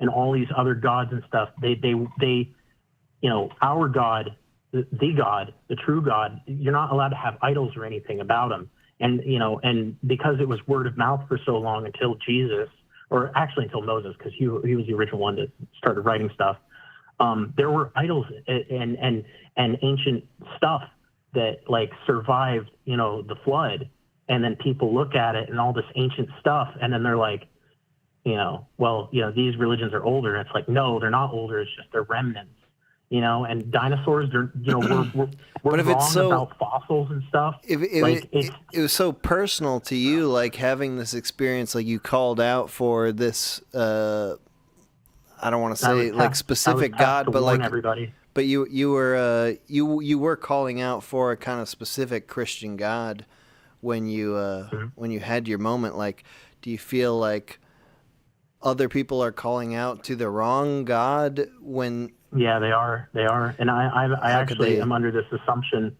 Yeah, I'm also under this assumption that the Muslim God, which people try to say is God, that's wrong. Really, what I think is going to happen is they have this little cube thing that they worship, right? Okay, and they also have this beast that they worship, that the images of it. Okay, and there's this black stone that's on the inside. There's just so much to it. I think what's going to happen is the Muslim Messiah or whatever, the Muhammad, I think it is. I think he's going to be the Antichrist. I think he's going to down and fool everybody. I think he's even going to fool the Jews because the Jews don't even believe in Jesus. And then everybody's going to follow the Jews because they're going to be like, oh, well, Israel and stuff. And, like, I think everybody's going to be fooled, man. Like, yeah, but these are, all religion that isn't of Christ, all religion that isn't God is just, it's evil, it's Satanism. Right. And that's, well, these are that's just, an unfortunate truth. It's hard to try to push a certain set of beliefs because it is so personal. Like, this is very personal to you. And what you're saying ultimately is, like, that people need to have their own personal experience to actually understand it, because you can't communicate it. So it's hard to say. I mean, from my perspective, like, I haven't had a personal experience with any kind of God, and so it's hard to for me to understand this sort of ultra personal thing. It seems like it's so specific. If he does exist, would you say that you side with him? Would you say that you would would you like him to reveal himself to you if he exists? I don't know, because it sounds so specific to even your own upbringing. Is like someone who's trying to forge a personal connection with their God. Like, even their conception of God comes from what they were taught when they were younger, myself included. Man, if only you guys have seen what I've seen, what I've felt. No, I mean, I don't doubt at all, like, at what you felt. Oh, no, I know. But I would recommend you that if you are serious about finding him, if you want to find him, you have to mean it with all your might. You have to mean it, and you have to come to him. You got to pray to him. You got to be like, hey, look, I want you to reveal yourself to me if you're really there, and make sure that you pray in your head, though, because the devil can't read thoughts. He can only put them in there. Just make sure that you pray in your head, be like, hey, God, show me stuff I can't explain away, because, I'm really smart, and I like to think that, I'm smart enough to explain anything. Show me things that are not just like give me supernatural experiences, right? But at the same time, it really depends, because an evil and adulterous generation craves a sign, yet no sign will be given to it except the sign of the prophet Jonah. Because just as Jonah was in the stomach of the sea creature for 3 days and 3 nights, so the Son of Man will be in the heart of the earth for 3 days and 3 nights. So like, he'll convict you. The Holy Spirit will convict you. But know that the devil, the Holy Spirit convicts us of sin. Satan encourages us to sin. The Holy Spirit points us to God. And Satan focuses on making people believe that they're too far gone. All right, well, dude, sorry to cut it off right here, but I no, you're good, man. I've been talking enough. I'm sorry. It's all good. Thank you for calling in. All right. God bless. All right. Have a good one. Bye. Okay. Let's just call it there. This is a fun stream. We're talking about ads. Got into a little bit of God there at the end. I don't want to, I don't know, dude. I wish I had a stronger opinion on God and all that, but I'm just a guy. I don't have any strong opinions to say here. I do think there's some sort of like targeted advertisement there, It's like if you're so wanting God in your life, like, God's gonna hear that. He's got your ad profile better than anybody, and he's gonna really send a bolt of lightning right into your face. Is that good? I don't know. I couldn't figure it out. Anyway, that was the call-in show. Thanks everyone for calling in. We'll be back at some point in the next week or two. All the music from the stream is from Pure Midi Volume 2. If you go on the link in the description of this video, you can find this whole album. I've only been playing a sampling of it. It's a free album, free to download, so you can get that shit. Also, Chunk Monthly, chunkmonthly.gumroad.com. If you're interested in getting independent media sent to you every month, chunkmonthly.gumroad.com. That's a program that I am working on with Moxie Famous. We were making a zine for a while. Now we're doing all kinds of things: comics, zines, CDs, doodle books, all those sorts of physical media things. You can get things mailed to you every month. If you don't want to pay $10 a month, which is the cost of Chunk, you can put your email in the subscribe box of chunkmonthly.gumroad.com and get information on when New chunks are coming out. This has been the Call-In Show, and we'll be back soon, in a week or two. Thanks everyone for calling in, and goodbye.